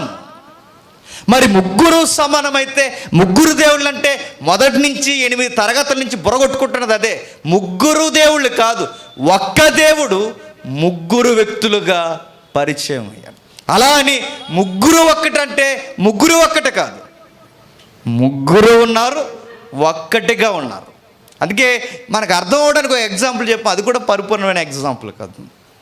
ఐ ఆమ్ ఇండియన్స్ అన్నాం, మనం భారతీయులు అన్నాం. భారతీయులమైన మనందరం ఈ నెలలో ఎగరేసేస్తాం. ఏంటి చెప్పండి? జెండా. ఆ జెండా ముందు సీరియస్గా నిలబడి చెప్తాం, మేము భారతీయులు, India is my country, all our peoples brothers and sisters. తెలుగులో కూడా మేమంతా ఒక్కటే, ఇలా ప్రతిజ్ఞ చేస్తాం, అంతా ఒక్కటే అంటే ఇదిగో వన్ కంట్రీ, వన్ పీపుల్. పాకిస్తాన్కి ఇండియాకి మ్యాచ్ జరుగుతుంటే ఐ ఆమ్ ఇండియన్స్ అంటాం. ఒకే ఒక్క సింగులర్ పదాన్ని ఉపయోగిస్తాం. భారతీయులు అడుగుతాను, భారతీయుడు అనగానే టీంలో ధోని ఒక్కడే కాదు, ఇంకా 11 మంది ఉన్నారు, గుర్తుపెట్టుకోండి. భారతీయులు అనగానే జెండా ముందు జెండా లాగున్నాడు కాదు, చెప్పండి, ఇంకా చాలామంది ఉన్నారు. ఏకవచనంలోనే బహువచనం, ఏకవచనంలోనే బహువచనం అంటే సింగులర్లోనే చెప్పండి, ప్యూర్లో ఏకవచనంలోనే బహువచనం కనబడుతుందంటే మనం మాట్లాడుకునే మాటల్లోనే కనబడుతుంది. అప్పుడప్పుడు చూడండి, మనం మాట్లాడుకున్నప్పుడు ఒక ఆయన బలా అన్నాడు, ఎగ్జాంపుల్ అది. ఏం జరిగిందిరా అని అడిగినప్పుడు చెప్పారట, వాళ్ళ ముగ్గురు ఒక్కటే, నన్ను ఒక్కడిని చేసి కొట్టేశారు అన్నారట. అందులో 2 ఒకట్లు ఉన్నాయి. వాళ్ళ ముగ్గురు ఒక్కటే, నన్ను ఒక్కడిని చేసి కొట్టేస్తారు అని అడుగుతున్నాను. వాళ్ళ ముగ్గురు ఒక్కటైన దాంట్లో ఆ ఒకటిలో ముగ్గురు ఉన్నారు. వాళ్ళంతా ఒకటైన దాంట్లో ఒకటి ఉన్నాడు, ఇక్కడ ఒకడన్న దగ్గర ఒకడు ఉన్నాడు. అంటే ఈ ఒకటి ఆ ఒకటి అంటే ఒకటి కాదు. ఇక్కడ ఒకటనే అర్థం వేరు. చెప్పండి, ఆడి దగ్గర ఒకటనే అర్థం వేరు. ఇదంత వాస్తవమో ఒక్కటనే పదం బైబిల్ దగ్గరకు వచ్చేసరికి కూడా మారిపోతుంది. మనం అనుకుంటున్న ఆ ఒక్కటి కాదు, అక్కడ ఒక్కటి అనగానే బహుళత్వం ఉంది. అందులో 3 తత్వాలు ఉన్నాయి. వారిని విడదీయలేము, విడదీసి మాట్లాడుకోలేము. అలా అని 3 ఒక్కటి అనడానికి బైబిల్ ఒప్పుకోవట్లేదు. ఎవరి క్యారెక్టర్ వాళ్ళది కనబడుతుంది, ఎవరి వ్యక్తిత్వం వాళ్ళకి కనబడుతుంది. మరి వీళ్ళ ముగ్గురికి ఒకే థాట్స్ ఉన్నాయంటే ఒకే థాట్స్ ఉన్నాయి, ఒకే మైండ్ ఉందంటే ఒకే మైండ్ ఉంది. వీళ్ళ ముగ్గురు ఒక్కటంటే ఒక్కటే, వీళ్ళ ప్రజెన్స్ అంతా ఒక్కటంటే ఒక్కటే. ఇది మీకు అర్థమవుతుందో లేదో? వీళ్ళ ముగ్గురు తత్వం ఒక్కటే, ముగ్గురు ఒక్కటే. వీళ్ళ ముగ్గురు వ్యక్తిత్వాలుగా బయలుపడిన బైబిల్ దైవత్వం కూడా ఒకటే. అందుకే చెప్తున్నాడు చూడండి, పరిశుద్ధపరిచే కార్యక్రమంలో శిలువ బలియాగము యేసుప్రభు కొండ మీద జరిగిస్తుంటే ఈ పరిశుద్ధ కార్యాన్ని ఎట్లా జరగాలని ముందే చిత్తము కలిగి పైనుండి నిర్ణయించి దీన్ని జాగ్రత్తగా నడిపిస్తున్నది యెహోవా. ఈయన ఇలా పరిశుద్ధపరిచే కార్యక్రమం, ఈయన బలియాగం జరిగి ఆయన చిత్తం పరలోకం నుంచి ఇక్కడ జరుగుతూ ఉన్నప్పుడు అక్కడ కూడా ఆయనలో ధైర్యం పుట్టించి పరీక్షల గుండా నడిపించి ఆయనను మానవ ఆకారంలో ఉన్నప్పుడు ఆయనకు ప్రతి వచనాన్ని వాక్యానుసారముగా బయలుపరచబడిన వాక్యానుసారంగా ఆయనను అండర్లో నడిపించి దగ్గరుండి కార్యక్రమాలు ఆయనతో ఉండి చేయించినది పరిశుద్ధ. ఆ తర్వాత రక్షణ వ్యవస్థలో దాన్ని కొనసాగించడానికి ఆయన వెళ్ళిపోతూ ఆయనను అక్కడి నుంచి మన కొరకు చెప్పండి పంపించేశాడు. అలా పంపించిన తర్వాత ఆయన వచ్చాడు. ఆయన వచ్చిన తర్వాత ఏం చేశాడో మనం చూసాం. ఏం చేశాడు? పాపమును గూర్చి, నీతిని గూర్చి, తీర్పును గూర్చి ఒక మనిషిని పరిశుద్ధపరచడానికి, అంటే ఆ మనిషిని తీర్చిదిద్దడానికి ఆయన ఎప్పటికీ పనిచేస్తున్నాడు. అందుకే పరిశుద్ధపరిచే ఈ ప్రాసెస్ ఏదైతే ఉందో, తండ్రి ఉన్నాడు, కుమారుడు ఉన్నాడు, పరిశుద్ధాత్ముడు ఉన్నాడు. ఈ ముగ్గురి తత్వం ఒకే కేడర్లో పనిచేస్తుంది. ఇంకా మాట్లాడదాం. జీవాధిపతి, లైఫ్ గివర్ అన్నారు ఆయన. జీవాధిపతి చూద్దాం ఒకసారి. ఆదికాండం 2వ అధ్యాయం, ఆదికాండం 2వ అధ్యాయం, ఆదికాండం 2వ అధ్యాయం 7వ వచనం. దేవుడైన యెహోవా నేల మంటితో నరుని నిర్మించి వాని నాసికారంధ్రములలో జీవవాయువు నోదగా నరుడు జీవాత్మాయను. జీవాధిపతి అనగానే యెహోవాయే కాదు, జీవాధిపతి అనగానే కుమారుడు కూడా ఉన్నాడు. కనబడుతున్న వాక్యంలో మీరు చూడండి, 2వ అధ్యాయం 7వ వచనంలో రాయబడుతున్న మాట ఏంటంటే, ఇదిగో ఆయన చెబుతున్న మాట, ఆయన జీవాధిపతి. ఎస్, ఆకారాన్ని సృష్టించిన తర్వాత ఆత్మను వాయువుగా, ఆ వాయువు అనే పదం కూడా అక్కడ వాడకూడదు, ఊదగా, హెబ్రీ శబ్దం వేరే ఉందండి, ఊదగా. అలా ఊదగా క్రియేషన్లో క్రియేటర్ మధ్య లేదా ఈ సృష్టిలో సృష్టికర్త మధ్య మనిషి సృష్టింపబడ్డాడు. జీవం అలా వచ్చింది. అందుకే చూడండి, మనిషి జీవన విధానం చాలా విచిత్రంగా ఉంటుంది. నిజంగా ఈ మధ్యకాలంలో నేను ఆశ్చర్యపోయే సంగతి ఏంటంటే, మనలో ఏదైతే జీవం దోబూచులాడుతుందో లేదా మనలో జీవం నడిపిస్తుందో, మనకు తెలియకుండానే మరొక జీవం మన నుంచి ఉద్భవిస్తుందని కానీ చాలా ఆశ్చర్యం ఉంటుంది. ప్రెగ్నెన్సీ టైంలో చూడండి, ఫస్ట్ చెకప్ జరుగుతున్నప్పుడు ఏముండదు, అక్కడ ఏముంటుందంటే ఏం కనిపించదు కూడా. ఎక్కడో జీవం స్టార్ట్ అవుద్ది. ఆ జీవం స్టార్ట్ అయిన తర్వాత మిలుక్కు మన లోపలికి వెళ్ళిన ఆ శుక్రకణం ఏదైతే ఉందో, పురుషుడి నుంచి రిలీజ్ అయిన ఆ జన్యువు, ఆ లోపలికి పోయిన తర్వాత అండము రెడీగా ఉన్నప్పుడు ఈ ప్రాసెస్ అంతా అలా జరుగుతున్నప్పుడు నిజంగా ఎంత ఆశ్చర్యం అంటే, ఇవన్నీ దగ్గరుండి చూసుకుంటుంది ఎవరంటే తండ్రిగా నేను కాదు, తండ్రి తల్లిగా తనకు కాదు మరి ఎవరు చూస్తున్నారంటే కీర్తనకారుడు అంటాడు ఆయన దగ్గరుండి చూసుకుంటున్నాడు. మీరు ఎప్పుడైనా సరదాగా ఆ చెత్త ఈ చెత్త చూడకుండా అసలు బేబీ ఎలా ఫామ్ అవుద్దో సరదాగా మీరు చూడండి. హెచ్డి వీడియోస్ మెడికల్ టెంపర్లో చెప్తారు. నిజంగా మనం చాలా ఆశ్చర్యపోతాం.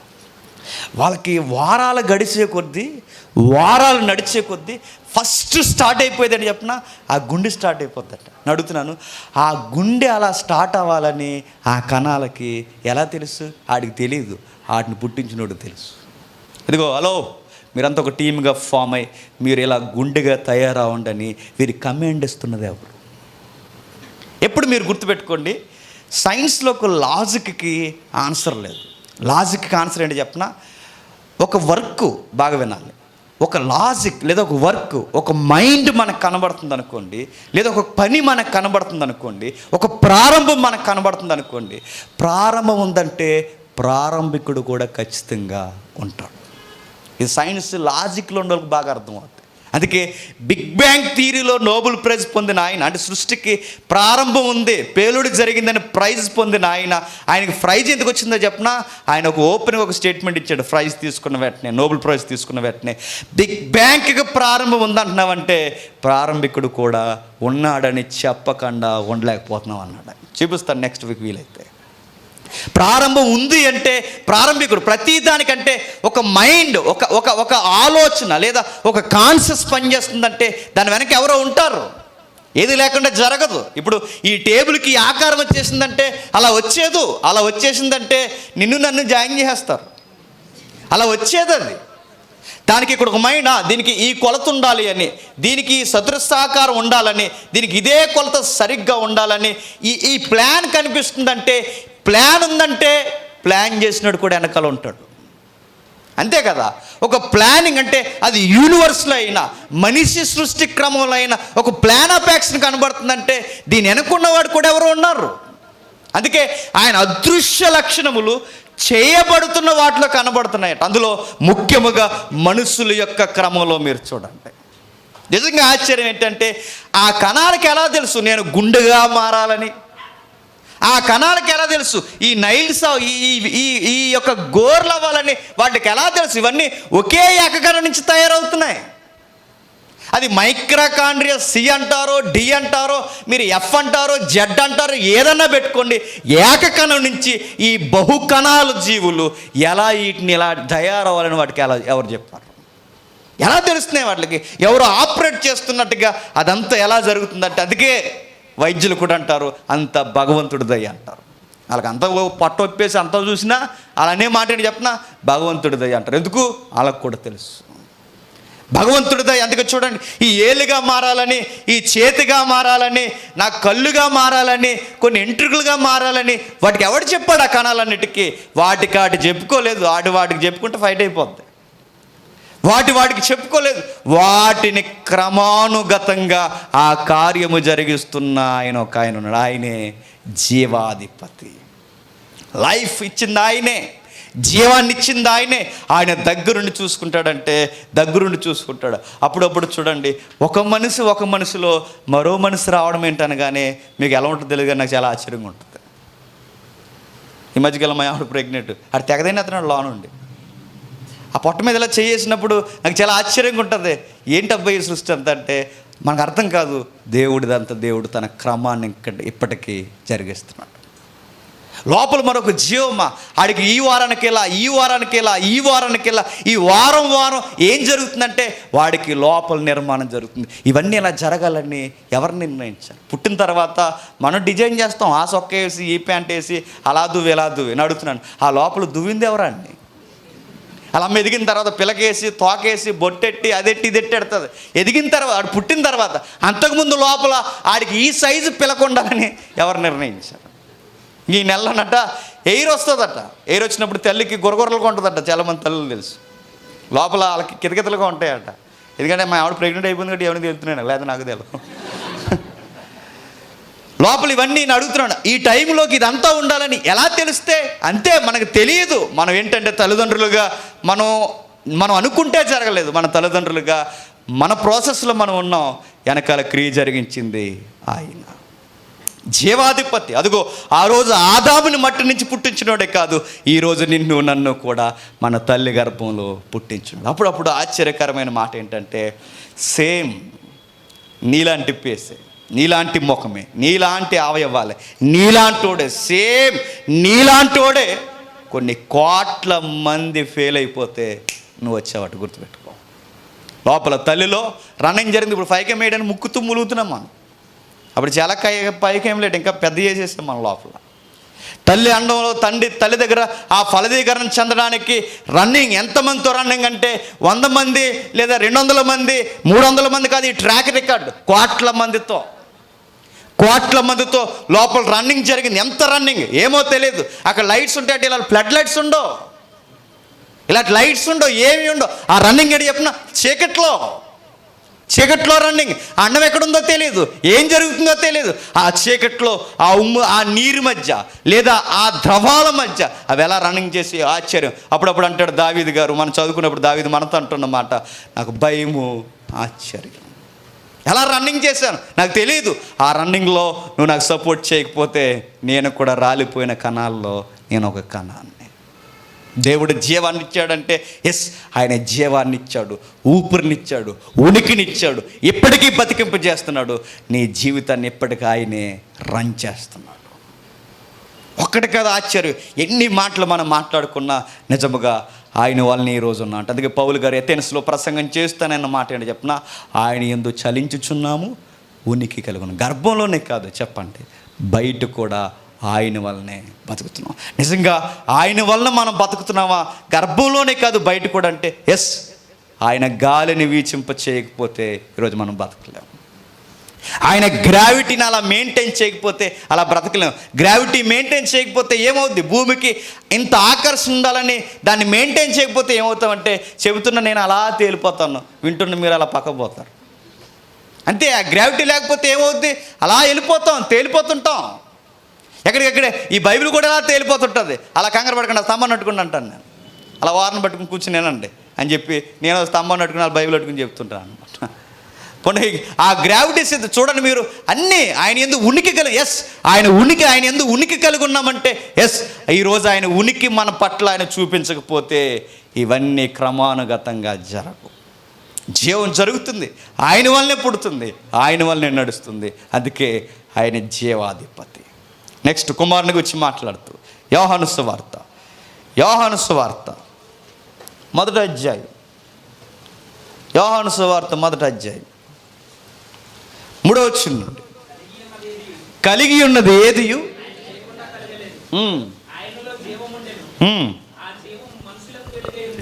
ఆయనలో జీవముండెను, ఆ జీవము మనుషులకు వెలుగై ఉండెను. ఆ వెలుగు చీకట్లో ప్రకాశించుచున్నది కానీ చీకటి దానిని గ్రహింపకున్నది. రాయబడిన మాట చూడండి, ఆయనలో జీవముండెను. చెప్పండి, ఆ జీవము మనుషులకు వెలుగై ఉండెను. అంటే జీవాధిపతి తండ్రి, జీవాధిపతి చెప్పండి కుమారుడు కూడా. ఈరోజు ప్రత్యక్షంగా పరోక్షంగా ఈరోజు మనుషుల జాబితాలో సజీవంగా మనం ఉన్నామంటే గుర్తుపెట్టుకోండి, మనకి జీవాన్నిచ్చి ఈరోజు మన సజీవ లెక్కల్లో కూడా ఉంచింది చెప్పండి కుమారుడు. ఆయన వల్ల ఈరోజు ఉన్నాం. మరో మాట చూద్దాం పరిశుద్ధాత్ముడు గురించి. అదే మాట 2వ కొరింథీయులకు రాసిన పత్రిక 2వ పత్రిక 13వ అధ్యాయం, కొరింథీయులకు రాసిన 2వ పత్రిక 13వ అధ్యాయం 6వ వచనం. 3వ అధ్యాయమా? ఆయనే మమ్మల్ని క్రొత్త నిబంధనకు అనగా అక్షరమునకు కాదు గాని ఆత్మకే పరిచారములగుటకు మాకు సామర్థ్యము కలిగించి ఉన్నాడు. అక్షరము చంపును గాని ఆత్మ జీవింపచేయును. ఇక్కడ పరిశుద్ధాత్మను గూర్చిన ఒక టెక్స్ట్ లేవనెత్తుతూ అంటున్నాడు, జీవింపచేయు ఆత్మ అన్నాడు. ఏంటట? జీవింపచేయు ఆత్మ. అది నీలో ఆత్మ అయినా బయట ఉన్న పరిశుద్ధాత్ముడైనా ఈరోజు నువ్వు ఉనికి కలిగి ఉన్నావంటే ఒకే ఒక్కటి, ఆయన ఆత్మ పనిచేస్తుంది. ఎన్ని మాటలు రాయబడుతున్నా చూడండి. జీవాధిపతి తండ్రి, జీవాధిపతి కుమారుడు, జీవాధిపతి పరిశుద్ధాత్మ. ఇంకా మీకు తెలియాలంటే కోఈక్వల్ అనే పదాన్ని మనం ధ్యానించడానికి ఇన్ని గ్రేడ్స్ వాళ్ళలో మనం చూస్తున్నాం. నెక్స్ట్ పదం ఏమడుతున్నాం అంటే ఎటర్నిటీ, నిత్యత్వం. వాళ్ళు నిత్యులు అంటే మన సహజంగా తెలుసు, తండ్రి అయిన దేవుడు నిత్యుడు. చాలామంది ఏమనుకుంటారంటే తండ్రి అయిన దేవుడు నిత్యుడు అంటే కుమారుడు నిత్యుడు కాదంటారు, ఆయన మధ్యలో వచ్చాడంటారు. పరిశుద్ధాత్ముడు కొంతకాలానికి వచ్చాడంటారు. అంటే కేవలం తండ్రి మాత్రమే నిత్యుడు. నిత్యుడు అంటే మీకు మరలా చెప్తున్నాను, నిత్యుడు అంటే కాలం లేనప్పుడే ఉన్నవాడు. అదేంటంటే కాలం లేని కాలం కూడా ఉంటుందంటే ఎస్, యూనివర్స్ స్టార్ట్ అయినప్పుడే మ్యాటర్ స్టార్ట్ అయింది, టైం స్టార్ట్ అయింది. పదార్థము కాలము ఒకేసారి స్టార్ట్ అయింది. యూనివర్స్ స్టార్ట్ అవ్వకమునుపు పదార్థం అలా నిశ్చలముగా ఉండిపోయినప్పుడు టైం అన్నదానికి అర్థము లేదు. టైం కూడా స్టార్టింగ్కి, టైం కూడా ఎండింగ్, టైం కూడా స్లో అవుద్దంటే అవుద్ది. మీరు కావాలంటే చూడండి, టైం కూడా స్లో అవుద్దంటే అయిపోతుంది. ఎలాగో తెలుసా? మీకు ఎగ్జాంపుల్ చెప్తాను. ఐన్స్టీన్ చెప్పిందే నేను చెప్తున్నాను. ఐన్స్టీన్ గారు ఆయన ఉద్యోగం చేస్తూ ఉన్నప్పుడు, ఆయన ఉద్యోగం అలా వస్తూ ఉన్నప్పుడు ప్రతిరోజు ట్రైన్ ఎక్కి వచ్చేవాడట. ఆయన ట్రైన్ ఎక్కి వచ్చినప్పుడు ఒకసారి ట్రైన్ వేగముగా తీసుకెళ్ళిపోయేది, ఒకసారి ట్రైన్ స్లోగా తీసుకెళ్ళేది. అప్పట్లో ఈ రైల్వే పెద్ద పెద్ద గడియార స్తంభాలు ఉండే, గుర్తుందో లేదో? ఎంతమంది గుర్తుందో? పెద్ద ముళ్ళుండి అలా పెద్ద స్తంభం ఉండేది. ఈ ట్రైన్ వేగముగా వెళ్ళినప్పుడు, అంటే ఒకరోజు వేగంగా వెళ్ళినప్పుడు టైం తక్కువ అయ్యేదట, ఒకరోజు వేగం తగ్గించినప్పుడు టైము ఎక్కువయ్యేదట. మీరు కూడా చూడండి, టైం 9కి మీరు రాజమండ్రి నుంచి ఇక్కడ స్టార్ట్ అయ్యారనుకోండి, ఒక 70, 80, 90, 120 స్పీడ్లో వచ్చారనుకోండి, టైం 30 నిమిషాలు మీరు వచ్చేయచ్చు. ఎప్పుడు రాకండి, ఎందుకంటే మీకు ఇంకా బాప్టిజాలు లేవు కనుక రాకండి. ఒక 100, 120 స్పీడ్లో మనం వచ్చామనుకోండి, గంట టయాన్ని ఎంతకు తగ్గించవచ్చు? ఎంత? అరగంటకి తగ్గించవచ్చు. ఇంకా స్పీడ్ అంటే ఒక 140, 160లో కొట్టుకొచ్చాం అనుకోండి బండి, ఇంకా తగ్గించవచ్చు, 25-20కి తగ్గించవచ్చు. ఇంకా 180, 170, 200 స్పీడ్కి వెళ్ళిపోయాను అనుకోండి, జస్ట్ పావు గంటలు ఇక్కడ వాలిపోవచ్చు. నేను అడుగుతున్నాను, వేగం పెరిగే కొలది చెప్పండి కాలం ఆగిపోతుంది. అందుకే మీకు తెలిస్తే లైట్ టైమింగ్ మీకు తెలిస్తే, కాంతి వేగం మీకు తెలిస్తే, కాంతి వేగం మీకు తెలిస్తే, కాంతి వేగంతో మనం వెళ్ళనుకోండి టైం ఏమొద్దట, అలా ఆగిపోద్దట. ఎట్లా మీకు గతించిన వారం చిన్నగా టచ్ చేసి వదిలేస్తాం. ఎప్పుడైనా మీరు చూడండి, కాంతి వేగం సెకండ్కి 3 లక్షలు. ఎంత? సెకండ్కి 3 లక్షల కిలోమీటర్లు. సెకండ్కి 3 లక్షలు అయితే నేను మరలా చెప్తున్నాను, ఆ వేగంతో మనం బయలుదేరి ఇక్కడి నుంచి భూమి నుంచి ఒక్కసారి స్పేస్లోకి వెళ్ళిపోయాం అనుకోండి, ఒక టైంకి వెళ్ళేసరికి భూమి మీద టైం మన టైం దగ్గర ఆగిపోద్ది. ఎందుకంటే మనం టైం దాటి వెళ్ళిపోయాం. ఇంకా మీకు బాగా చెప్పాలి అంటే, అప్పుడప్పుడు మెరుపులు, ఉరుములు వస్తాయి, గుర్తుందా? మెరుపేరు, ఉరుమేరు. ఉరుము అంటే ఏంటి? మెరుపు కాదు. మెరుపు అంటే ఏంటి? ఉరుము కాదు. మెరుపు వేరు, ఉరుమే. ఉరుము అంటే సౌండ్, మెరుపు అంటే ఆ కనిపించే వెలుగు. ఈ రెండు ఒకేసారి వస్తాయి. మీరు చూడండి, రెండు ఒకేసారి వస్తాయి. ఈ రెండు ఒకేసారి వచ్చినప్పుడు మెరుపు ముందు వస్తుంది, సౌండ్ తర్వాత. ఎందుకు? ధ్వని వేగం కాంతి వేగం కన్నా తక్కువ కనుక, ధ్వని స్లో వస్తుంది కనుక. అందుకే ఇప్పుడు సౌండ్తో, అంటే ధ్వని వేగం కన్నా వేగంగా పరిగెట్టే జట్లు ఉన్నాయి ఈరోజు, కానీ కాంతి వేగంతో యూనివర్స్లో పరిగెట్టే జెట్ రాకెట్స్ లేవు. ఎందుకంటే అది అంత స్పీడ్తో పరిగెట్టాలి అంటే మనుషులకు అసాధ్యం. ఎందుకంటే ఎలాగో సబ్జెక్టులు వచ్చాక ఒక ఎగ్జాంపుల్ చెప్తాను. వేగం పెరిగే కొలది ఒక వస్తువు, ఇప్పుడు నేనే ఉన్నాను అనుకోండి, వేగం పెరిగే కొలది నా ద్రవ్యరాశి కూడా పెరిగిపోతాయి. ఇంకా మీకు బాగా అర్థం కావాలంటే, ఇప్పుడు ఈ ఫ్లోర్ నుంచి నేను దూకాను అనుకోండి, ఏమవుతుంది? జస్ట్ స్వల్ప గాయాలతో పడతాను. ఇంకో ఫ్లోర్ ఎక్కాను అనుకోండి, కొంచెం కాలుకు ఉండుతాను. తర్వాత 3వ ఫ్లోర్ ఎక్కి దూకాను అనుకోండి, కొంచెం ఇలా బెండ్ అవుతాను. ఇంకా 4-5 ఎక్కి దూకాను అనుకోండి, జాయిన్ చేసేస్తారు నన్ను. ఏం చేస్తారు? ఎదుటి ఇరిగిపోతుంది. ఇంకా పైకి, అంటే హైట్ పెరిగి అక్కడి నుంచి దూకినప్పుడు వేగంతో పాటు, ఇప్పుడు నేను 70 కేజీల మనిషిని, అక్కడి నుంచి నేను దూకితే సరాసరి ఆ వస్తువు పైనుంచి పడుతున్నప్పుడు ఆ సమానమైన ద్రవ్యరాశిని పెంచుకుంటూ వేగంతో పాటు పెరిగిపోతాడు. అంటే వేగం పెరిగే కొలది వస్తువు ద్రవ్యరాశి చెప్పండి పెరిగిపోతుంది. అందుకే కాంతి వేగంతో సెకండ్కి 3 లక్షల వేగంతో పరిగెడితే 10 కేజీలు ఉన్నది ఇంక ఎన్ని కేజీలు అయిపోతుందో మీకు అర్థం అవ్వాలి ఆ స్పీడ్కి. అంటే అది సైజు పెరిగిపోవడం కాదు, ఆ ఫోర్స్కి దాని ద్రవ్యరాశి పెరిగిపోతాం. అందుకే కాంతి వేగంతో ఎప్పటికీ వెళ్ళలేము. కానీ మనం వెళ్ళలేము. కానీ కాంతి వేగానికి ప్రతి టైంకి ఆవలున్నది ఒకే ఒకరు, చెప్పండి, దేవుడు. అందుకే ఆయన దగ్గర టైం అనేది ఉండదు, గుర్తుపెట్టుకోండి. ఆయన దగ్గర టైం అనేది ఉండదు. మన భూగ్రహం మీద టైం ఉంటుంది, అంగారగ్రహం మీద టైం వేరేగా ఉంటుంది, చంద్రగ్రహం మీద ఆ ఉపగ్రహం మీద టైం వేరేగా ఉంటుంది. మీరు ఎక్కడికి పోతే టైం వేరేగా ఉంటుంది. మరి పరలోకానికి పోతే అందుకే దానికి టైం అంచనా వేయలేము మనం.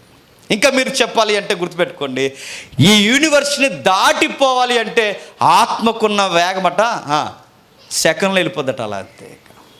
అంటే ఈ ఒక్క విశ్వాసం అలా దాటి వెళ్ళిపోద్ది. ఎందుకంటే వాటికున్న ఎటర్నిటీ వేరు, వాటి నిత్యత్వం వేరు, వాటి కాలం వేరు, వాటి పనితీరు వేరు, అవి ఆక్రమించే స్పేస్ వేరు, ఆ స్పేస్లో టైం ట్రావెల్ వేరు. అందుకే ప్రభు అయిన యేసుక్రీస్తు వారైనా యెహోవాని గురించి మనం మాట్లాడుతున్నప్పుడు నిత్యుడు ఎలా అంటే వాళ్ళు భూత వర్తమాన కాలాల్లో వాళ్ళు ట్రావెల్ చేయగలరు, వాళ్ళు ఉండగలరు, కాలానికి అతీతంగా ఉండగలరు, కాలంలో ఉండగలరు, కాలాన్ని అలా బ్రేక్ చేయగలరు. అందుకే వారు నిత్యులు. ఇంకా మీకు చెప్పాలంటే కాలాన్ని బ్రేక్ చేస్తారంటే వారి కాలాన్ని బ్రేక్ చేస్తారు. హిజ్కియా కాలంలో చూడండి, అలా టైంని అలా స్లో చేసేసాడట.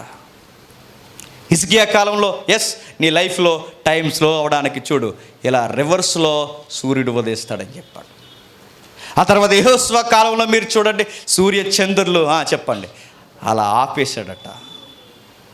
సూర్యచంద్రులను ఆపేశాడంటే టైంని ఆఫ్ చేస్తారు, సృష్టిని ఆఫ్ చేస్తారంటే వారు సృష్టికర్తలు కనుకే ఆపుతారు. వారు కాలానికి అతీతంగా ఉంటారు కనుకే వారు కాలాన్ని బంధించగలరు. అందుకే వాళ్ళకున్న పదం ఏంటంటే నిత్యులు. మనకు 60 ఏళ్ళ తర్వాత మన టైం అయిపోతుంది, వాళ్ళకి 60 ఏళ్ళ తర్వాత టైం అవ్వదు.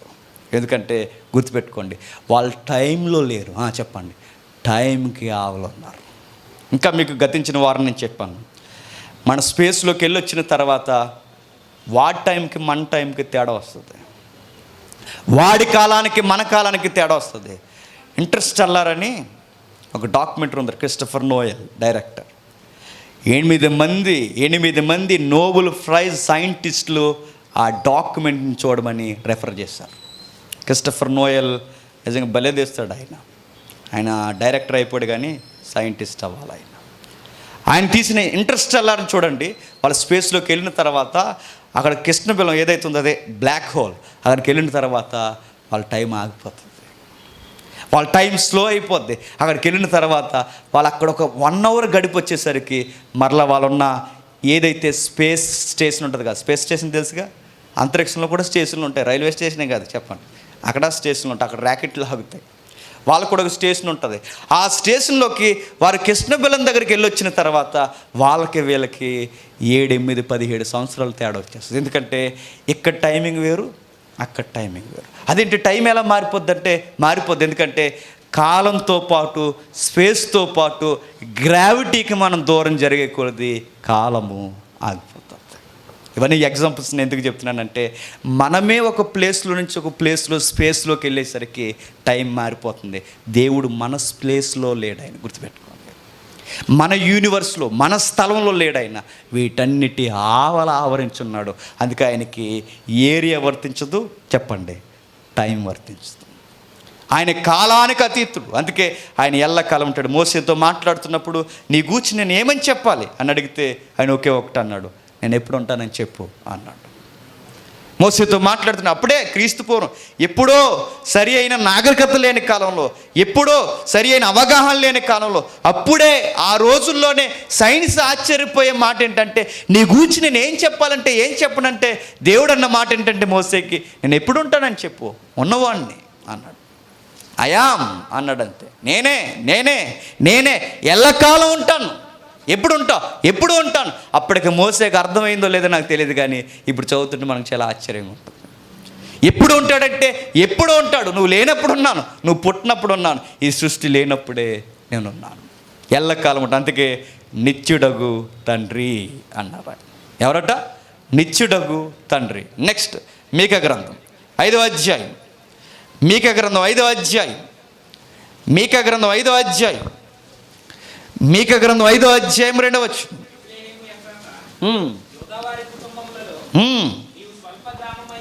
బెత్లెహేము ఎఫ్రాత యోదావారి కుటుంబములలో నువ్వు స్వల్ప గ్రామమైనను నా కొరకు ఇశ్రాయేలును ఏలబోవాడు మీలో నుండి వచ్చును. పురాతన కాలం మొదలుకొని శాశ్వత కాలం ఆయన ప్రత్యక్షమగుచు. నాకు రాయబడిన మాట చూడండి, పురాతన కాలం మొదలుకొని శాశ్వత కాలము ఆయన ప్రత్యక్షం. అంటే ఆయన అన్ని కాలాల్లో ప్రత్యక్షం అవుతున్నాడు. ఆయనకి ఈ టైం అంటూ లేదు, ఆయన టైంకి ఆవులు ఉంటాడు ఆయన.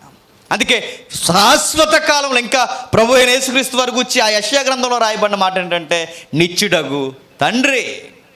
అది యెహోవాకే కాదు, ఆ మాట ముందు పదాల్లో వాడింది యేసుక్రీస్తుకు కూడా, నిత్యుడగు తండ్రి. అంతే, నిత్యము ఉండేది తండ్రి ఉన్నాడు, నిత్యము ఉండేది చెప్పండి కుమారుడు ఉన్నాడు, ఇంకా పరిశుద్ధాత్ముడు కూడా ఉన్నాడు. ఎక్కడ? ఎబ్రీయులకు రాసిన పత్రిక, ఎబ్రీయులకు రాసిన పత్రిక 9వ అధ్యాయం, ఎబ్రీయులకు రాసిన పత్రిక 9వ అధ్యాయం, ఎబ్రీయులకు రాసిన పత్రిక 9వ అధ్యాయం 14వ వచనం. నిత్యుడగు ఆత్మ ద్వారా తనను తాను దేవునికి నిర్దోషినిగా అప్పగించుకొని క్రీస్తు యొక్క రక్తం. అక్కడ వాడిన పదం చూడండి, నిత్యుడగు ఆత్మ అన్నాడు. పరిశుద్ధాత్ముడు కూడా ఎవరట? నిత్యుడగు ఆత్మ. మరి ఎవరు చెప్పారు మధ్యలో పుట్టారని? వాళ్ళ పుట్టకుండా చెప్పారు ఆ మాట. మీకు అర్థమైందో లేదు? నిత్యుడగు ఆత్మ అంటే ఆయన నిత్యుడు. ఎప్పుడు నిత్యుడు? తండ్రి ఉన్నంత కాలం నుండి ఆయన కూడా ఉన్నాడు, కుమారుడు ఉన్నంత కాలం నుండి ఆయన కూడా ఉన్నాడు. వీళ్ళ ముగ్గురు ఎప్పుడు ఉన్నారు? ఎప్పుడూ ఉన్నారు. అందుకే వారు కోఈక్వల్, అంతే. వారు జీవంలో సమానులు, వారు పరిశుద్ధ పరిశుద్ధాల్లో సమానులు, వారు సర్వజ్ఞానములో ఎరిగిన వారిలో సమానులు, వారు సర్వాధికారులుగా సమానులు, వారు సృష్టికర్తగా సమానులు. ఏ విషయంలో తక్కువ చెప్పండి? ఇలా చెప్పుకుంటూ పోతే ఆ లిస్ట్ చాలా ఉంది. అలా కంపారిజన్ ఆ పదం కరెక్ట్ కాదు. వాళ్ళని అలా ఒక తాట మీదకు ఆలోచించడం మొదలు పెడితే చాలా విషయాలు ఉన్నాయి. వారు ఒక్కటై ఉన్నారంటే ఎస్, వాళ్ళు ముగ్గురు ఒక్కటై ఉన్నారు. సమానంలో ఉన్నారంటే సమానులై ఉన్నారు. మీరు ఎక్కడ చూడండి ఆ పదాలు మనకి ముగ్గురి విషయంలో కొట్టొచ్చినట్టు కనబడతాయి. అందుకే ఈ సిద్ధాంతాన్ని గురించి ఎవరైనా మాట్లాడుతున్నప్పుడు మనం గుర్తుపెట్టుకోవాలి, చాలా జాగ్రత్తగా మనం తెలియకపోతే తెలియదు అనాలి. తెలిసి తెలియని మనం మాట్లాడామనుకోండి, ఓ ఇశ్రాయేలు ఇది ప్రధానమైన ఆజ్ఞ అన్నాడు. ఆ ఆజ్ఞనే మనం ఏం చేస్తాం చెప్పండి? మనం రాంగ్ ఇంటర్ప్రిటేషన్ ఇస్తాం. మనం తప్పుడు వివరణ, తప్పుడు అవగాహన, తప్పుడు యొక్క బోధ మనం చేసి అందరినీ పాడు చేస్తున్నాం.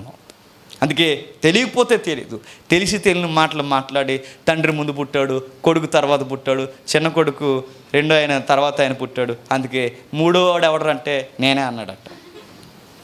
చూసారా? అందుకే చూడండి, అప్పుడప్పుడు యేసుక్రీస్తు వారిని ఏమంటున్నారో తెలుసా? పెద్ద అన్నయ్యట, పరిశుద్ధాత్ముడు చిన్న అన్నయ్యట. మరి పెదనాన్న ఎవరు? చూసారు ఇలా మాటలు? ఆ వరుసలు చూడండి ఎలా కలిపేస్తున్నారు. ఎందుకంటే వాళ్ళకి ఆ సిస్టమేటిక్ థియాలజీ లేదా ఆ క్రమానుగతంగా దేవుడు బయలుపరుచుకున్న ఆ బైబుల్ దేవుని దైవికమైన మౌలికమైన సిద్ధాంతం తెలియక ఈ మాటలన్నీ. అన్నయ్య, మా అన్నయ్య అంటే ఏమన్నయ్య? ఎలా అన్నయ్య? ఆయనకి నీకు ఎలా పొత్తు కుదిరింది? ఆయనకి సహోదరులు ఎలా అయ్యాం? ఆయనకి పిల్లలు ఎలా అయ్యాం? ఎలా? దీనికి అన్నిటికీ ఒక సిస్టమేటిక్ థియాలజీ ఉంది. ఎలా పడితే అలా వచ్చి ఈరోజు నువ్వు అన్నయ్య అన్నావు, రేపొద్దు నువ్వు కూడా వచ్చి మామయ్య అంటాడు, ఆ తర్వాత ఇంకోటి వచ్చి బావగారు అంటాడు. ఎవడికి ఇష్టం వచ్చినట్టు అని మాట్లాడతాడు. ఎందుకంటే ఈ మధ్యకాలంలో యేసు ప్రభుని నా ఫ్రెండ్ మంచిదేలేండి, ఆయన స్నేహితుడే, నా ఫ్రెండ్ అని చెప్పి ఆడు ఏకంగా యేసు ప్రభుతో గొడవాడేస్తున్నాడు. చెప్పానుగా టయానికి బస్సు రమ్మని, ఎందుకు పంపించలేదు నువ్వు అంటాడు. ఎవరిని? మరీ చెప్పాను కదా బస్సు రావాలని, డ్యూటీకి వెళ్తానుగా అంటే వీళ్ళు చూడండి, అంటే మరీ ఓవర్ యాక్టింగ్ అనమాట. దీన్ని తెలీదా నీకు? అంటే ఫ్రెండ్ అని చెప్పి మరీ ఎంత లోకం అంటే అలా ఆలోచించుకుంటాం మనం. దేవుడు అనగానే టైం బస్సు రాకపోయినా, టైంకి మనకి ఏం జరగకపోయినా ఒక ఆవిడ ఒక పిచ్చితల్లికి ఫోన్ చేసేదండి, బ్లాక్ చేసేయాలండి ఈ మధ్యకాలంలో. ఎందుకంటే వీళ్ళు పిచ్చోళ్ళు బాగా అయిపోయారని ఫోన్ చేసేది. ఆ తమ్ముడికి నాకు తెగ ఫోన్ చేసేది. ఎక్కడో ఉండేది, ఏదో నన్ను అని చెప్పేది, దొంగ నన్ను. దొంగ మొహం ఎదురుగా లేదు కానీ గోమ్మ కొట్టేదనండి నేను. అన్ని దొంగ మాటలు, దొంగ మొహంది మాట్లాడి అన్నయ్య పిన్నయ్య చిన్న తమ్ముడు పెద్ద అన్నయ్య అని మాట్లాడి మళ్ళీ మా గురించి వాళ్ళ దగ్గర ఎంక్వైరీలు అవన్నీ మాట్లాడి మమ్మల్ని ఏదో బ్యాడ్ క్యారెక్టర్గా క్రియేట్ చేయడం చెప్పింది. చివరికి ఆవిడే బ్యాడ్ అయిపోయి బ్లాక్ అయిపోయింది. సరే ఆవిడ అనేది ఇవాళ నేను మాట్లాడినానయ్యా దేవునితో అనేది. ఏ అమ్మ అని అడిగాను నేను. ఏ అంటే ఆవిడ అన్న మాట ఏంటి చెప్పినా, నాకు ఈరోజు అది చేయలేదన్నయ్య, అందుకే డాడీతో మాట్లాడినాను. కానీ నేను అనుకున్నాను డాడీ అనుకున్నాను, కానీ ఆయనట నీకు బాగా గౌరవం ఎక్కువైంది అనుకున్నాను. నేను దేవుడి మీద కోపించడం నేను ఎప్పుడు వినలేదంటే ఆవిడ కోపించేది. ఈరోజు ఆయనతో మాట్లాడను, ప్రేయర్ చేయను నేను అనేది. నేను ప్రేయర్ చేయను, ఆయనతో మాట్లాడను, రేపు ప్రేయర్కి వెళ్ళను, పరలోకం వెళ్ళకన్నాను నేను. పరలోకం వెళ్ళక ఆయన దగ్గర కోపించాక నరకానికి పో. చూసారు ఈ మాటలు ఎలా ఉన్నాయో. ఫ్రెండ్ అని చెప్పి మరీ అంతే ఎటకారమా. అందుకే నిత్యుడగు తండ్రి ఆయన మాట్లాడుతూ నిత్యుడగు కుమారుడు, అలాగే నిత్యుడగు ఆత్మ మనం మాట్లాడుతున్న మాట. వాళ్ళ ముగ్గురు ఎక్కువ. మనం ఎక్కువలు కాదు, గుర్తుపెట్టుకోండి. మనం ఎప్పుడు కల్పింపబడిన లేదా సృష్టింపబడిన మనం ఎప్పటికీ సృష్టికర్తలతో సమానులము కాలేము. అంతే కదండి. సృష్టింపబడిన మనం ఎప్పటికీ సృష్టికర్తలతో సమానం అవలేము. ఎందుకంటే అనంతమైన దానితో పరిమితమైన మనం. అంటే మనకు ఒక టైం ఉంది, మనకు ఒక స్పేస్ ఉంది, మనకు ఒక ద్రవ్యరాశి ఉంది. మీకు అర్థమవుతుందో లేదు ఈ మాటలు, మీకు అర్థమైపోయిన ఊహనండి అంతే. మనకు ఒక టైం ఉంది, మనకు ఒక స్పేస్ ఉంది, మనకు ఒక ద్రవ్యరాశి ఉంది, మనకంటూ ఒకటి ఉంది, ఒక రియాలిటీ ఉంది. మనం అనంతమైన దేవునితో సమానులము కాదు. అందుకే వారిని అన్నయ్య పెదనాన్న అని చెప్పి కోపం పెంచడం సబబు అని అనిపించుకోవద్దు. వాళ్ళ కలగజేసుకున్నారు కనుక వాళ్ళ ప్రేమను మనం అర్థం చేసుకుని లోబడి బతకడమే తప్ప వాళ్ళని మనతో సమానం చేయడానికి మనం అనంతమైన వారం కాదు, పరిమితమైన వారు. అందుకే నెక్స్ట్ వాడుతున్న పదం ఏంటంటే 9, తండ్రి మనతో మాట్లాడాడు. నెక్స్ట్ మనం ఆడుతున్నాం నిత్యుడగు తండ్రి, నిత్యుడగు కుమారుడు, నిత్యుడగు పరిశుద్ధాత్ముడు. తర్వాత మనం చూస్తున్న మరొక గమనిక ముఖ్యమైనది, తండ్రి అయిన దేవుడు మనుషులతో మాట్లాడాడు. తండ్రి అయిన దేవుడు మనుషులతో గతించిన కాలం మాట్లాడాడు. ఎలా మాట్లాడాడు? బైబిల్లో పదే కనబడే మాట ఏంటంటే యెహోవా సెలవిచ్చినది ఏమనగా అని ఉంది. దేవుడు మాట్లాడాడంటే ఎస్, ఆ దేవుడు మాట్లాడాడు. కనిపించిన దేవుడు మాట్లాడాడంటే కనిపించిన దేవుడు మాట్లాడాడు. ఆయన మాట్లాడిన మాటలు ఎక్కడున్నాయంటే ఇదిగో బైబిల్లో రికార్డ్ చేయబడ్డాయి. ఈ ఒక లిపిలో మనకు కనిపిస్తున్నాయి. ఆయన మాట్లాడాడు. తండ్రి మాట్లాడడమే కాదు, కుమారుడు కూడా మాట్లాడాడు. అందుకే చూడండి, ఈ దినముల అంతమంది కుమారుడు ద్వారా మనతో తండ్రి మాట్లాడు. కుమారుడు భూమి మీదకి వచ్చి మనుషులతో మాట్లాడాడు, కుష్ఠరోగులతో మాట్లాడాడు, పేదవాళ్ళతో మాట్లాడాడు, వ్యభిచారులతో మాట్లాడాడు, ప్రతి ఒక్కరితో మాట్లాడాడు. ఆయన మాట్లాడడమే కాదు, మనతో ఉన్నాడు, మనతో తిరిగాడు, మనతో జీవించాడు, మనతో తిన్నాడు, మనతో నిద్రపోయాడు, మనతో ఏడ్చాడు. మన కోసం ఈ భూమి మీద 33 సంవత్సరాలు ఆయన జీవించాడు. తండ్రి గతించిన కాలంలో ఆయా పద్ధతుల ద్వారా మాట్లాడాడు. కుమారుడు మానవ ఆకారంలో వచ్చినప్పుడు ఆయన కూడా మనుషులతో మాట్లాడాడు. మరి పరిశుద్ధాత్ముడు కూడా మాట్లాడినట్టు ఉన్నాయంటే ఆయన కనిపించకపోయినా, బాగా వినాలి, ఆయన కనిపించకపోయినా ఆయన మాటలు వినిపించాయి. త్వరగా ఆయన కనిపించకపోయినా ఆయన మాటలు వినిపించాయి అంటే ఎస్, వినిపించాయి. చాలామంది పరిశుద్ధాత్ముడు అనగానే పావురం వేస్తారు. పావురం సింబల్ ఉందిగా, ఒక పక్షి సింబల్ వేస్తారు. పరిశుద్ధాత్ముడు అనగానే పావురం సింబల్ ఎందుకు వేస్తున్నారంటే ఆ బాప్టిజం ఇచ్చి యోహాను దగ్గర బాప్టిజం ఇస్తున్నప్పుడు ప్రభు అయిన యేసుక్రీస్తు వారి మీదకి పరిశుద్ధాత్ముడు ఎలా వచ్చాడు? పరిశుద్ధాత్ముడు అనగానే ఆయనకు ఆకారం ఉంది, పావురం అనుకోకండి. ఆయన జస్ట్ ఒక ఇమేజ్గా కనిపించడానికి ఆ రోజు ఆ ప్లేస్లో అలా రావాల్సి వచ్చింది తప్ప నిజానికి ఆయన ఆకారం పావురం కాదు. చాలామంది పరిశుద్ధాత్ముడు పావురమే అనుకుని అందరూ ఏం చేస్తారంటే పావురం వేయించుకుంటారు. చాలామంది పరిశుద్ధాత్ముడు పావురంగా క్రియేట్ చేసుకుంటారు. అది కొంతవరకు అర్థం చేసుకోవడానికి ఓకే తప్ప పరిశుద్ధాత్ముడు అనగానే పావురము కాదు. మరి పరిశుద్ధాత్ముడికి ఆకారం లేదంటే లేదు. పరిశుద్ధాత్ముడికి మనకు కనిపిస్తాడంటే ప్రభు అయిన యేసుక్రీస్తు వారు డైరెక్ట్గా అని చెప్పాడు, ఆయన ఈ లోకానికి కనిపించడు. మరి ఆయన కనిపించడు, ఆయనకు ఆకారం లేదు, మరి మాట్లాడతాడంటే బైబిల్ అంది ఎస్, ఆయన మీతో మాట్లాడతాడు, నా మాటలన్నీ మాట్లాడతాడు, ఆయన మాటలు మీకు వినబడతాయి. ఎక్కడ, ఎలా మాట్లాడాడు చూద్దాం. అపోస్తుల కార్యం 8వ అధ్యాయం, అపోస్తుల కార్యములు 8వ అధ్యాయం, అపోస్తుల కార్యములు 8వ అధ్యాయం, అపోస్తుల కార్యములు 8వ అధ్యాయం 29వ వచనం. అప్పుడు ఆత్మ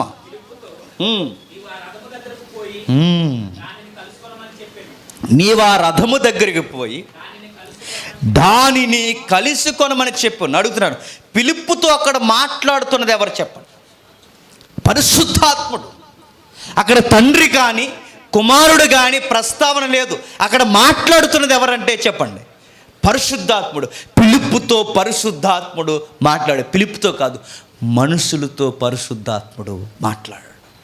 మనుషులతో తండ్రి మాట్లాడాడు, మనుషులతో కుమారుడు మాట్లాడాడు, మనుషులతో చెప్పండి పరిశుద్ధాత్ముడు మాట్లాడు. ఇంకా 11వ అధ్యాయం, త్వరగా 11వ అధ్యాయం 12వ వచనం. అప్పుడు ఆత్మ నీవు భేదమేమీ చేయక వారితో కూడా వెళ్ళమని నాకు సెలవిచ్చును. ఎవరెవరితో మాట్లాడుతున్నారు అక్కడ? అక్కడ పిలుపుతో, ఇక్కడ పేతురుతో చెప్తున్నాడు, పేతురు ఎల్లో అగో ఉప్పే అనే పట్టణంలో లేదా ఆ ప్రాంతంలో ఇటలీ పటాలం అనబడిన ఆ పటాలం దగ్గర శతాధిపతి కొర్నేలు ఉన్నాడు. వెళ్ళు, వాళ్ళ ఇంటికి వెళ్ళి నువ్వు సువార్త చెప్పు, వారితో డిస్కషన్ చేయి. ఆ తర్వాత అదే నెక్స్ట్ కార్యక్రమం జరుగుతుండగా ఇదిగో మరొక గుంపు ఉన్నారు, వాళ్ళ దగ్గరికి వెళ్ళు, వాళ్ళతో మాట్లాడు, వాళ్ళతో కలిసి మాట్లాడు. అనిజనులకు మాట్లాడు, వాళ్ళతో పరిశుద్ధాత్ముడు మాట్లాడంటే పేతురుతో మాట్లాడు, పిలుపుతో మాట్లాడు. ఎంతగా మాట్లాడంటే ఆయన దగ్గరుండి ఈ పనులన్నీ చేయించాడు. మాట్లాడు, వెళ్ళి వాళ్ళతో మాట్లాడు. అగో ఆ పైన శతాధిపతితోనే కాదు, ఆ కింద ఈ మనుషులతోనే కాదు, ఆ సేవకులతోనే కాదు, అన్ని జనులు ఎవరైతే ఉన్నారో వాళ్ళతో వెళ్ళి మాట్లాడు, వాళ్ళతో మాట్లాడు. పేతురు అనగానే పేతురు వెళ్ళి మాట్లాడు. అంటే పేతురుతో మాట్లాడాడు, పిలుపుతో మాట్లాడాడు. పరిశుద్ధాత్ముడు కనబడకపోయినా ఆయన మాటలు వినబడ్డాయి, ఆయన మాట్లాడాడు. ఇంకా 13వ అధ్యాయం 2వ వచనం ముగించేసుకుందాం. 13వ అధ్యాయం 2వ వచనం. వారు ప్రభువుని సేవించచ్చు ఉపవాసము చేయుచుండగా పరిశుద్ధాత్మ నేను బర్నబాను సౌలును పిలిచిన పని కొరకు వారిని నాకు ప్రత్యేకపరచుడని వారితో చెప్పును. పరిశుద్ధాత్ముడు చెప్తాడు, ఇదిగో నాకు బర్నబా కావాలి, పౌలు కావాలి, వీరిని నేను పిలిచాను కనుక వీరిని వేరుపరచని ఆ రోజు వాళ్ళతో అంటే ఇవన్నీ రిఫరెన్స్ చూస్తున్నప్పుడు మనకి ఏమర్థమవుతుందంటే తండ్రే కాదు మాట్లాడింది, కుమారుడే కాదు మాట్లాడింది, పరిశుద్ధాత్ముడు కూడా మాట్లాడాడు. ఎందుకు ఈ పదాలు చెప్తున్నామంటే కోఈక్వల్ అని చెప్పడానికి. వారు ముగ్గురు చెప్పండి సమానులు. వారు ముగ్గురు సమానులు అనడానికి ఒక్క వచనాలు కాదు, ప్రతి డిగ్రీలో ఏ డిగ్రీలో ఈ 365 డిగ్రీస్లో ఏ కోణంలో వారిని కొలిసిన అన్ని కోణాల్లో వారు ముగ్గురు చెప్పండి సమానం. నువ్వు ఏ డిగ్రీలో వారిని చూసినా బైబిల్ చెప్తుంది వారు ముగ్గురు సమానం. ఇంకా ఏం జరిగిందంటే ఉదాహరణ మాత్రమే, వారు వాక్యాన్ని ఇచ్చారు. అందుకే చూడండి, తండ్రి అయిన దేవుడు రాయించాడు, కుమారుడైన దేవుడు మాట్లాడాడు, పరిశుద్ధాత్ముడు ప్రేరేపించాడు. ఈ బైబిల్ రావడానికి వాళ్ళు చేసిన పని చూడండి. తండ్రి అయిన దేవుడు రాయించాడు, కుమారుడైన దేవుడు మాట్లాడాడు, పరిశుద్ధాత్ముడు ప్రేరేపించాడు. బైబిల్ విషయంలో కూడా వీళ్ళ ముగ్గురు కోఈక్వల్. ఎక్కడ మీరు చూడండి వారు ముగ్గురు సమానులు. మరో మాట ఏంటి చెప్పనా, మనుషుల్ని పిలుచుకున్నది యెహోవాయే కాదు, మనుషుల్ని పిలుచుకున్నది కుమారుడు కూడా. తండ్రి అయిన దేవుడు అబ్రహాంని పిలుస్తాడు, అబ్రహాం బయలుదేరిపో, నైట్కి అబ్రహాం బయలుదేరిపో, ఈ రోజుకి రోజు ఇదిగో నేను ఏర్పాటు చేసిన వాగ్దాన భూభాగానికి నువ్వు కావాలి. నీ తల్లిదండ్రులను, నీ బంధువులను, నీ తోబుట్టువులు ఎవరైతే ఉన్నారో వీరందరినీ వదిలేసి నా పని కొరకు, నా వాగ్దానం కొరకు వచ్చే అనగానే అబ్రహాం పిలుపట్టుకుని వచ్చేసాడు. పిలిపిచ్చేది చెప్పండి తండ్రి అయిన దేవుడు. కుమారుడు కూడా పిలిపించాడంటే ఎస్ ఆయన ఇచ్చాడు. ఆయన కూడా పేతురు దగ్గరికి పోయి సైమన్ పీటర్ వచ్చే నా వెనకాల అన్నాడు. యోహాను నా వెనకాల వచ్చేయండి, మత్తయ్య వచ్చేయమన్నాడు. ఎవరైతే కనబడుతున్నారో వీళ్ళందరూ శిష్యులైన వారిని పిలుచుకున్నాడు ఆయన. పిలిచినది తండ్రే కాదు, పిలిచినది కుమారుడే కాదు. ఇక్కడ ఇప్పుడు మనం చదువు వచ్చిన ప్రకారం పరిశుద్ధాత్ముడు కూడా బర్నబాని పౌలును కూడా నా పని కొరకు వచ్చమని చెప్పండి. అంటే పిలుపులో కూడా చెప్పండి, వీళ్ళ ముగ్గురు మనుషులను పిలుచుకుంటారు. నా పనని పరిశుద్ధాత్ముడు అన్నాడు, నా పరిచర్య అని కుమారుడు అన్నాడు, నా వాగ్దానాన్ని నెరవేర్చడానికి రమ్మని తండ్రి అన్నాడు. అందుకే ఎక్కడ మనం చూసినా వీళ్ళ ముగ్గురు కోఈక్వల్. అందుకే బైబిల్ మనం అలా చదివినప్పుడు అంత చక్కటి నేరేటివ్ అలా మనకు నడుస్తూ కనబడుతుంది. కనుకే బైబిల్ పండితులందరూ ఏమన్నారంటే, ముగ్గురు వ్యక్తుల సమానత కలిగిన ఏకత్వం కలిగిన బైబిలు దైవత్వం అన్నారు. దీన్నే త్రిత్వం అన్నారు. ఒకప్పుడు నేను కూడా త్రిత్వాన్ని నమ్మేవాడిని కాదు. ఒకప్పుడు అంటే సుమారు 7-8 సంవత్సరాల ముందు నేను కూడా నమ్మేవాడిని కాదు. నేను కూడా ఒప్పుకునేవాడిని కాదు. యేసుక్రీస్తు వారు పుట్టాడు, పరిశుద్ధాత్మ పుట్టాడని నేను కూడా గుడ్డిగా వాదించి చాలామంది పాస్టర్లని కంగారు పెడేవాడిని వాళ్ళ చర్చికి వెళ్ళి. నిజంగా మా లోకల్ చర్చిల్లో చాలామందిని ఇబ్బంది పెట్టేశాను, చాలామందిని కంగారు. ఎందుకంటే వాళ్ళ దగ్గర సబ్జెక్ట్ లేదు, కానీ వాళ్ళకి ఒక థీమ్ తెలుసు, ముగ్గురు దేవుళ్ళ ఏకత్వం బైబిల్ దేవుడు అని. వాళ్ళు నమ్మేవారిని వెళ్ళి తప్పనివ్వడం వాళ్ళని. కానీ నాకు తర్వాత లేటుగా అర్థమైంది ఏంటంటే, వాళ్ళకి సబ్జెక్ట్ తెలియకపోయినా వాళ్ళకి ఆన్సర్ మాత్రం తెలుసు. మనకంత వివరణ వాళ్ళకి తెలియకపోయినా వాళ్ళకి మూలం మాత్రం తెలుసు. నేను అడుగుతున్నాను, వాళ్ళకి ఎలా తెలుసు? వాళ్ళకి ఎలా తెలుసు అంటే ఒకే ఒక్కటి, మన సంఘము 2000 సంవత్సరాల క్రితం నుండి మనకి డిక్లేర్ చేస్తూ వచ్చిన ఒక లెగసీ ఉంది. 2000 సంవత్సరాల నుంచి మన పితరులందరూ డిక్లేర్ చేసి డిసైడ్ చేసి ఇచ్చిన ఒక లెగసీ ఉంది. ఆ లెగసీలో ఒక ఆజ్ఞ ఉంది. అందుకు మన ముందున్న పెద్దలందరికీ ఈ విషయం తెలుసు. ఏముంది చూడండి ఒకసారి. ఏముంది త్వరగా ముగించుకుందాం. ఒకసారి చూడండి, ఆ రెఫరెన్స్ ఒకసారి చూడండి. మీరు ఎప్పుడైనా ట్రెడిషనల్ సంఘాలకు మీరు వెళ్ళారు లేదో నాకు తెలియదు, కానీ ట్రెడిషనల్ సంఘాల్లో ఇది చదివిస్తారు. చదివారు ఎప్పుడైనా?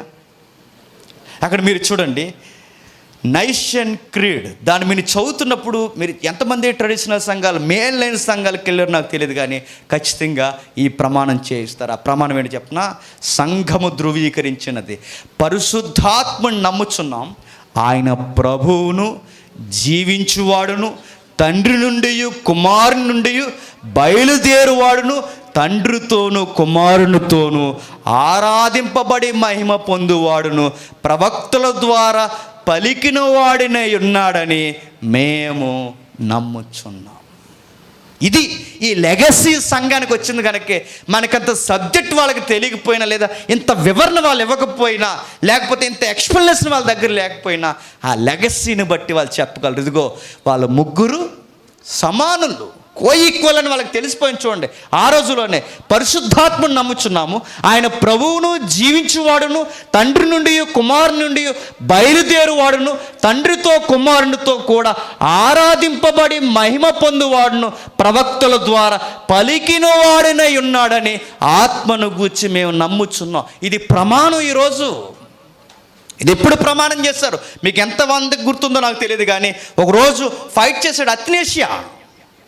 మీకు చెప్పాను, అత్నేషియా ఫైట్ చేసినప్పుడు వాళ్ళ గురువు గల అలెగ్జాండర్ ఎవరైతే ఉన్నారో, అత్నేషియా ఎవరైతే ఉన్నారో ఫైట్ చేశారు. ఇదిగో సంఘము ఈ విషయాలు ధృవీకరించాలి, సంఘము ఈ విషయాల మీద నిలబడాలి, ఈ స్టాండ్ సంఘానికి ఉండాలి, లేఖనానుసారమైన ఈ స్టాండ్ లేకపోతే వారు క్రైస్తవులు కాదని ఆ రోజు ఆ పితరులు మనకు ఒక లెగసీ ఇచ్చారు, మనకు వారసత్వం. లెగసీ అంటే వారసత్వం.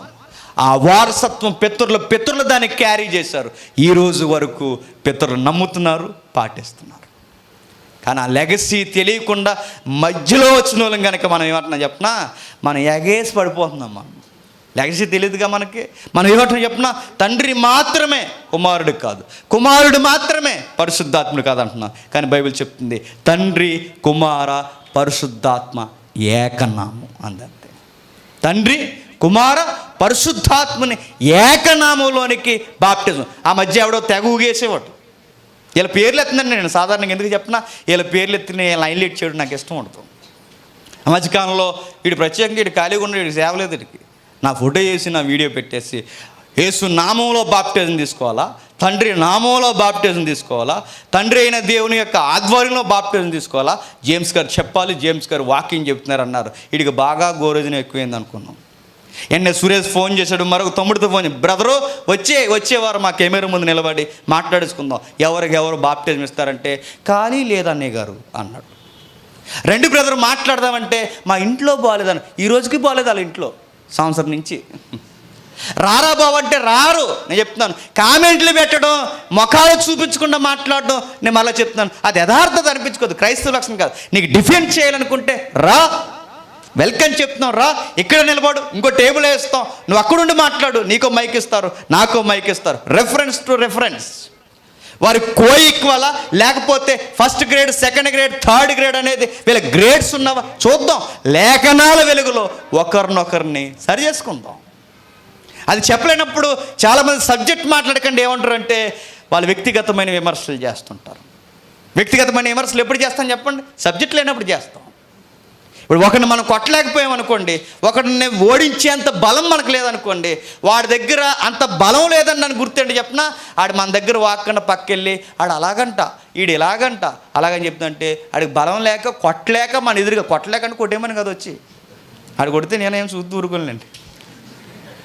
అప్పుడప్పుడు మనకి పోలీసు వస్తుంటుంది లోపలికి. మధ్యకాలంలో నా మీద కామెంట్ పెట్టారు, కొట్టారంటే తప్పదు కొన్నిసార్లు. మధ్యకాలంలో ఆ రోజు అది ఒక మీటింగ్కి వెళ్ళి వస్తున్నాం, వాడు బాగా తాగేసిన తర్వాత వేగంగా వచ్చేసి మనం జస్ట్ గుద్దాలాడు. ఆడు గుద్దే ఆ రోజు ఇంకా నా బర్త్డే డెత్ డే ఆ రోజు. నిజాన్ని నేను పుట్టినరోజు చేసుకోను. ఆ రోజే వేగంగా ఒక 6 నేర్చుకున్నాడు, తాగేసాడు. పెద్దోడు తాగేసి వచ్చేసి విపరీతంగా వచ్చి అందులో ఒక చిన్నపిల్లోడిని ఇంకో 4 నేర్చుకుని వచ్చి వేగంగా వచ్చి గుద్దేపోయాడు. జస్ట్ మిస్ అయ్యాడు, వెళ్ళి అక్కడ ఫోన్ గుద్దేశాడు. శ్రీకాంతం లక్కీగా ఆపాడు కాబట్టి బతికిపోయాం, లేకపోతే అందరం చెప్పండి ఇంతే సంగతులు సెత్తికించాను. భోజనం తినే తిరపడకు మీరు. జేమ్స్ గారి పేరు మీద మీరు మాంసం కూర వేసుకుంది గొడవ లేకుండా అయిపోతుంది. ఆ రోజు కోపం వచ్చింది, దిగిన తర్వాత వాడు మాట్లాడుతున్నాడు, ఆడు చేసిన తప్పైనా ఒకరితో మాట్లాడుతున్నా, పెద్ద ఆయన నేను క్లాస్ పీకుతున్నాను, సురేష్ తమ్ముడు అందరం ఉన్నాం, క్లాస్ పీకుతే ఏంటి పెద్ద అయినా మీకు బుద్ధి ఉండాలి, తాగేశారు మీరు, తాగితే పోయా గోదావరి కొట్టిన తాగేసారు, గోదావరిలో దూకేయండి, ఆ సముద్రంలోకి పోండి, పక్కన పిల్లోడు కూడా ఉన్నాడు, మీరు తాగేసి ఎవరినోని గుద్దేస్తే ఆ లైఫ్ ఏమైపోవాలంటే తప్పు అయిపోయిందని నన్ను ఊగుతూ ఈ మధ్యలో ఒకడు వచ్చేసాడు అడ్డంగా, ఏంటి అంటున్నాడు, ఏంటి గుద్దలేదు కదా అంటున్నాడు. ఇంకా అప్పుడు ఎలా ఉంటుంది చెప్పండి? గుద్దలేదు కదంటే ఆడు ఎలా గుద్దాలి చూపించామాడికి, అంతే సైలెంట్ అయిపోయాడు. అప్పుడు దగ్గర అయిపోయాడు, అర్థమైపోయింది వీళ్ళకి చెప్తే ఎనరాని, జాతికి ఇంటికి వెళ్ళిపోయా అని చెప్పాం, వెళ్ళిపోయాడు. అంతే. అప్పుడప్పుడు తగులుతాయి. చాలామంది అంటున్నారు, జేమ్స్ నీ అంత చూస్తా ఇది చూస్తా అంటే, నేను డైరెక్ట్ వార్నింగ్ ఇవ్వడం కాదు కానీ అంతొద్దు, నేను సీరియస్గా అని చెప్తున్నాను. నేను అంతొద్దు, ఎందుకంటే నేను మళ్ళీ చెప్తున్నాను, మానవులుగా అప్పుడప్పుడు మనకి ఆవేశాలు, కోపాలు కూడా వస్తాయి. నీ ఉద్యోగం ఎలా చేస్తావు చూస్తాం, నీ సంగతి ఏంటో ఎలా చూస్తావు అంటే సబ్జెక్ట్ మాట్లాడరంటే ఇవన్నీ, ఎందుకంటే అలా సబ్జెక్ట్ మాట్లాడలేక ఇవన్నీ అండి. నీ ఎదురుకు వచ్చి నీ ఒంటరిగా ఉన్నప్పుడు ఎలా తిరుగుతావు చూస్తా అంటే ఎప్పుడూ ఒంటరిగానే తిరుగుతాను రండి అని చెప్పాను నేను చాలాసార్లు. అంత లేదు, వస్తే ఏమవుద్దంటే ఎవడొకడు మాయమైపోతాడు, అంతే. ఆత్మ వచ్చేద్ది, పరిశుద్ధాత్ముడు రాడు. ఏ ఆత్మ వస్తుంది? దుఃఖపరిచే ఆత్మ, కోపగించే ఆత్మ వచ్చేద్ది. అందుకే వద్దు, సబ్జెక్ట్ మాట్లాడుకుందాం రండి, సబ్జెక్ట్ మాట్లాడుకుందాం. ఒకటి ఎలాగే నన్ను ప్రతిదానికి కామెంట్ చేశాడండి. అప్పుడప్పుడు నాకు అనిపిస్తుంది, ఎదురుగా కారు వేసుకెళ్ళిపోయి ఆడు ఎదురుగా కారు అయిపోయి దిగు అన్నప్పుడు ఆడు ఫీల్ అయితే చూడాలనిపిస్తుంది నాకు. అది కంగారు నాకు తెలుసు, అడిగి చాలా భయం, దిగా ఏదో కొబ్బరి జనాల మధ్య చెప్పడం దిగు అనగానే అక్కడ అడిగి బీబీ సుగరే అది కాదురా తమ్ముడు అంటే.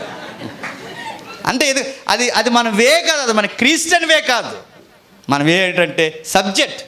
నువ్వు రక్షింపబడాలన్నది నాకెంత బాధ్యత ఉందో, నేను రక్షింపబడాలన్నది నీకే అంత బాధ్యత ఉంటే రా కూర్చుని మాట్లాడుకుందాం. విమర్శలు దేనికి? వ్యక్తిగతమైన నిందలు దేనికి? ఒకవేళ మాట్లాడాలనుకుంటే మీకన్నా పచ్చిగా మీకు నిద్ర రాకుండా, అన్నం తినకుండా మేము కూడా మాట్లాడగలం. మనం విమర్శించలేమో చెప్పండి, మన నిందలేమో చెప్పండి, మనం మాట్లాడలేమో చెప్పండి. మన అనడం మొదలెడితే వాళ్ళ అన్నం కూడా తినలేరు, ఎందుకంటే మనం అనేవన్నీ నిజాలు కనుక. మనం అనకూడదు, బైబిల్ మనకి ఆ రైట్స్ ఇవ్వలేదు. అందుకే పరిశుద్ధాత్మను గూర్చి, యెహోవాను గూర్చి ప్రతి విషయంలో మనం మాట్లాడుతున్నప్పుడు జాగ్రత్త. ఎందుకు ఈ మాట అంటున్నాడు? ఒక ఆయన కామెంట్ పెట్టాడు ఫేస్బుక్లో, నువ్వు ఎక్కువ పౌరుషంగా పదజాలంతో వాడి మోటివేషనల్ చేసి జనాలను మాయ చేస్తున్నావని రకరకాల పదాలు వాడేసి ఫేస్బుక్లో పెట్టాను. ఒకటే మాట అన్నాను, బ్రదర్ మీరు నాకన్నా పెద్దోళ్ళు, నేను నీకన్నా చిన్నోడిని. సేమ్ నేను కూడా నేను ఎటకారం చేసి కామెంట్ పెట్టచ్చు. నిన్ను చూసి నేను నేర్చుకోవాలి తప్ప నన్ను చూసి నువ్వు నేర్చుకోకూడదు, జాగ్రత్త అని దెబ్బ కామెంట్ తీస్తాడు అంతే. ఆ స్క్రీన్ షాట్ పెట్టాను తీసేస్తాడనే, ఆ స్క్రీన్ షాట్ కొట్టించాను. నిన్ను చూసి నేను నేర్చుకున్నాను, నాకన్నా వయసులో పెద్దోడివి, నేను అనొచ్చు. దైవికమైన సబ్జెక్ట్ మాట్లాడుకున్నప్పుడు సబ్జెక్ట్ మాట్లాడుకుందాం. ఎందుకు ఇలాంటి విమర్శలు అని అన్నప్పుడు మీరు పెద్దోళ్ళు, మిమ్మల్ని నేను గౌరవిస్తున్నాను, సేవకులుగా మిమ్మల్ని హానర్ చేస్తున్నాను, దయచేసి మీకు మాట్లాడుంటే రండి మాట్లాడుకుందాం అన్నప్పుడు కామెంట్ తీస్తాడు. ఎందుకంటే పద్ధతే, మనకు ఒక లెగసీ ఉంది, మనకు ఒక విధానం ఉంది. అవన్నీ ఒక తత్వంలో మనం మాట్లాడుకోవాలి. అందుకే ఈరోజు మనం మాట్లాడుకున్నది, పరిశుద్ధాత్ముడు మనలో ఉంటాడు, మనతో ఉంటాడు, ముగ్గురుతో సమానంగా ఉంటాడు, వాళ్ళ ముగ్గురు సమానులై ఉంటారు. ఆయన వాక్యంలో మనల్ని నడిపిస్తాడు, పవిత్రపరుస్తాడు, తీర్పును గూర్చి హెచ్చరిస్తాడు, నీతిని గూర్చి సరిదిద్దుతాడు. మన కష్టాల కన్నీళ్ళలో బయట లోపల సంఘాన్ని విశ్వాసాన్ని ఆవరించుంటాడు. అందుకే పరిశుద్ధాత్మను గూర్చి మనం మాట్లాడుకున్నది ఒకే ఒక్కటి, ఆయన మనకు సరి అయిన ఉత్తరవాది. పరిశుద్ధాత్మను గూర్చి మనం మాట్లాడుకునేది సమానుడు, తండ్రి కుమార పరిశుద్ధాత్మ నామములో మనం స్థిరపరచబడాలని కోరుకుంటున్న బైబిల్ దైవత్వం. ఇది అర్థమైతే ధన్యత. ఇంకా వీటికి గ్రేడ్లు ఇస్తూ ఇంకా ఇలా మాట్లాడుతూ కూర్చుంటే మీ ఆత్మలకు మీరే చెప్పండి ఉత్తరవాదులు. ఇన్ని వారాల్లో మీకు ఏమర్థమైందో నాకు తెలియదు, కానీ ఇన్ని వారాల్లో అనగానే మీకు వెంటనే అమ్మ ఈ రోజుతో అయిపోయింది అనుకోకండి. ఇంకొకటి ఉంది, వచ్చే వారం అదొక్కటే చూసి త్వరగా మనం ఈ థియాలజీ క్లాసులు ఆపుదాం కొన్ని రోజులు, మళ్ళీ సరదాగా అలా ఫ్యామిలీ క్లాసుల్లోకి వెళ్దాం. ఫ్యామిలీ క్లాసులు బాగుంటాయి కదా, బాగుంటాయి, బాగా ఎంజాయ్ చేస్తారు నాకు తెలుసు.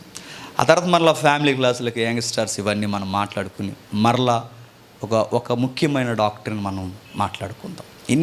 ఇన్ని ఎపిసోడ్లు వద్దు, ఒక డాక్టర్ని ఒక్కొక్క 2-3 వారాలు మాట్లాడి మరలా ఇంకొక సబ్జెక్ట్ ఎలా ప్రతిదీ నేర్చుకోవాలి. కేవలం మనం మోటివేషన్ చేసే మెసేజ్లే మనం మాట్లాడుకుంటే మౌలికమైన సిద్ధాంతాలు తెలియకపోతే మన రక్షణలో చెప్పండి ఎదకలో ఏదో ఒక రక్షణకు సంబంధించిన విషయం ఇలాంటి అలజడి వచ్చినప్పుడు మన పునాదులు బలంగా లేకపోతే మనం ఏమవుతాం చెప్పండి, కదిలిపోతాం. అందుకే అన్నీ తెలియాలి మనకి.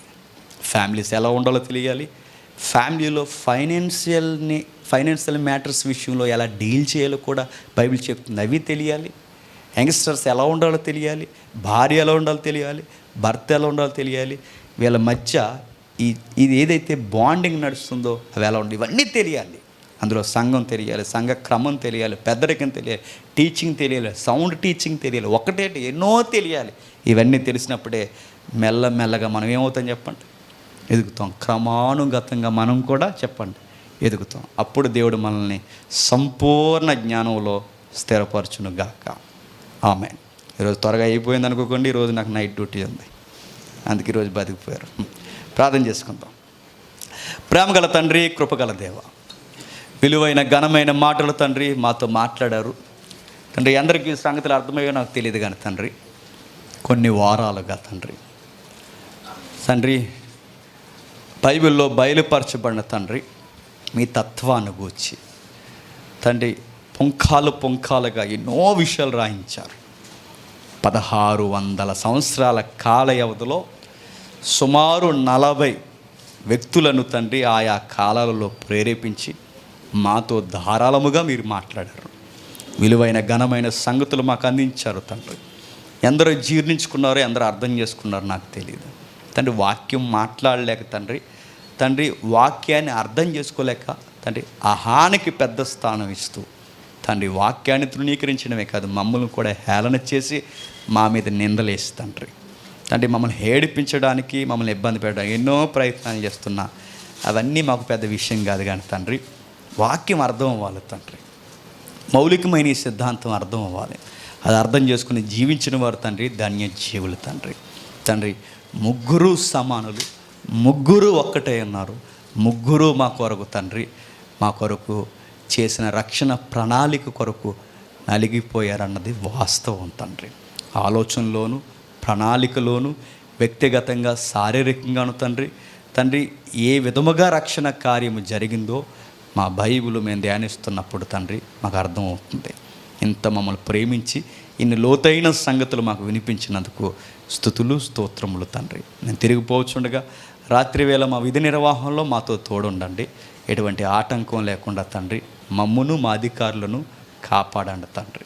తండ్రి మమ్మల్ని హేళన చేసి తండ్రి మమ్మల్ని ఇబ్బంది పెడుతున్న వారిని కూడా క్షమించండి. ఈ రోజుకి మమ్మల్ని లేకుండా ఏదోలా చేసేయాలనే ప్రయత్నాలు పన్నాగాలు పనుతున్న వారి ఆలోచనలు భగ్నపరచండి, వారిని బంధించండి, వారిని మార్చండి తండ్రి. మా ప్రియులు, మా సహోదరులు తండ్రి, మా బంధువులు తండ్రి, మా సహోదరులు తండ్రి అనారోగ్య సమస్యలతో ప్రమాదాలలో తండ్రి హాస్పిటల్లో ఉన్నవారు మీకు తెలుసు తండ్రి. వారిని కూడా స్వస్థపరచండి, లేవనెత్తండి, వారిని కూడా బాగు చేయండి. వారి కుటుంబాలతో ఆనందంగా ఉండడానికి తండ్రి మీ కృపగల హస్తముల చేత కాపాడండి తండ్రి. అందరినీ అప్పగిస్తున్నాం. యవనస్తులు ఉన్నారు, మధ్య వయస్కులు ఉన్నారు, పెద్దలు ఉన్నారు తండ్రి. వీరందరినీ తండ్రి వాక్యము ద్వారా స్థిరపరుస్తారని కోరుతూ సమస్త మహిమ ఘనత మీకే ఆరోపిస్తూ అన్ని విధాలుగా లొంగిపోతూ క్రీస్తు నామని ప్రార్థన సమర్పిస్తున్నాం తండ్రి. ఆమె చిన్న విషయం, ఈ ఆగస్ట్ నెలలో వచ్చే నెలలో ఒక యూత్ మీట్ చేయాలనుకుంటున్నాం. వీలైతే అందరూ ఆలోచన అవసరం, అందరి సహాయం అవసరం. సరిగ్గా జెండా వందనం జరిగిన రోజే అంటే ఆగస్టు 15నే నైట్ యూత్ మీట్ బహిరంగ యవనస్తుల సభ జరిగించాలనుకుంటున్నాం. చాలా ఫోర్స్గా రివైవల్ తీసుకురావడానికి టౌన్లో ఫస్ట్ టైం మన చర్చ్ నుంచి మనం అనుకుంటున్నాం. ప్లాన్ చేయండి, ప్రేయర్ చేయండి, సహాయం కూడా సుధాకర్ అన్నకి చేయండి, నాకొద్దు, ఆయనకి చేయండి.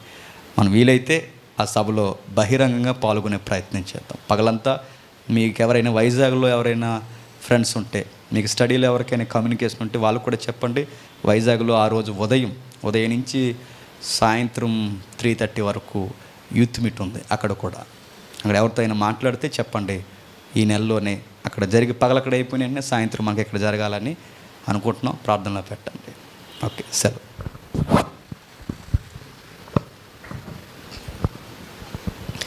ఇప్పటి వరకు పరిశుద్ధాత్మను గూర్చినటువంటి చక్కని వివరణ ఇచ్చినటువంటి అన్నయ్య గారికి ఈ యొక్క ఆరాధన తరపున వందనాలు తెలియజేస్తూ ఉన్నాము. ఈ యొక్క సమయంలో ప్రభురాత్రి సంస్కరణ మనం జరిగించుకుందాం. మన మధ్య ఉన్నటువంటి తమ్ముడు లాజర్ గారు వచ్చి, వేర్లపాలెం నుంచి వచ్చినటువంటి లాజర్ గారు వచ్చి కొరింథీయులకు రాసినటువంటి మొదటి పత్రిక 11వ అధ్యాయము 23 నుంచి 28 వచనాలు చదివి ప్రార్థనలో నడిపించవలసిందిగా మనం చేస్తున్నాను. ఎవరైతే బాప్తీసం తీసుకున్నారో వారు మాత్రమే ఈ యొక్క కార్యక్రమంలో చేయి ఉంచాలని మనవి.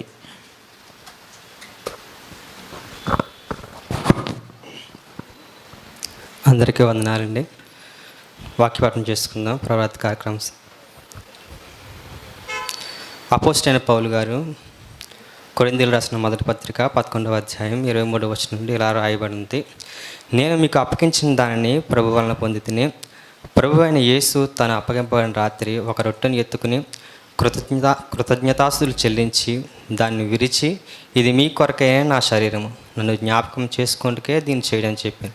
ఆ ప్రకారమే భోజనమైన పిమ్మట ఆయన పాత్రను ఎత్తుకుని, ఈ పాత్ర నా రక్తం వలన కొత్త నిబంధన, మీరు దీనిలోని త్రాగనప్పుడల్లను నన్ను జ్ఞాపకం చేసుకుంటకే దీన్ని చేయడం చెప్పాను.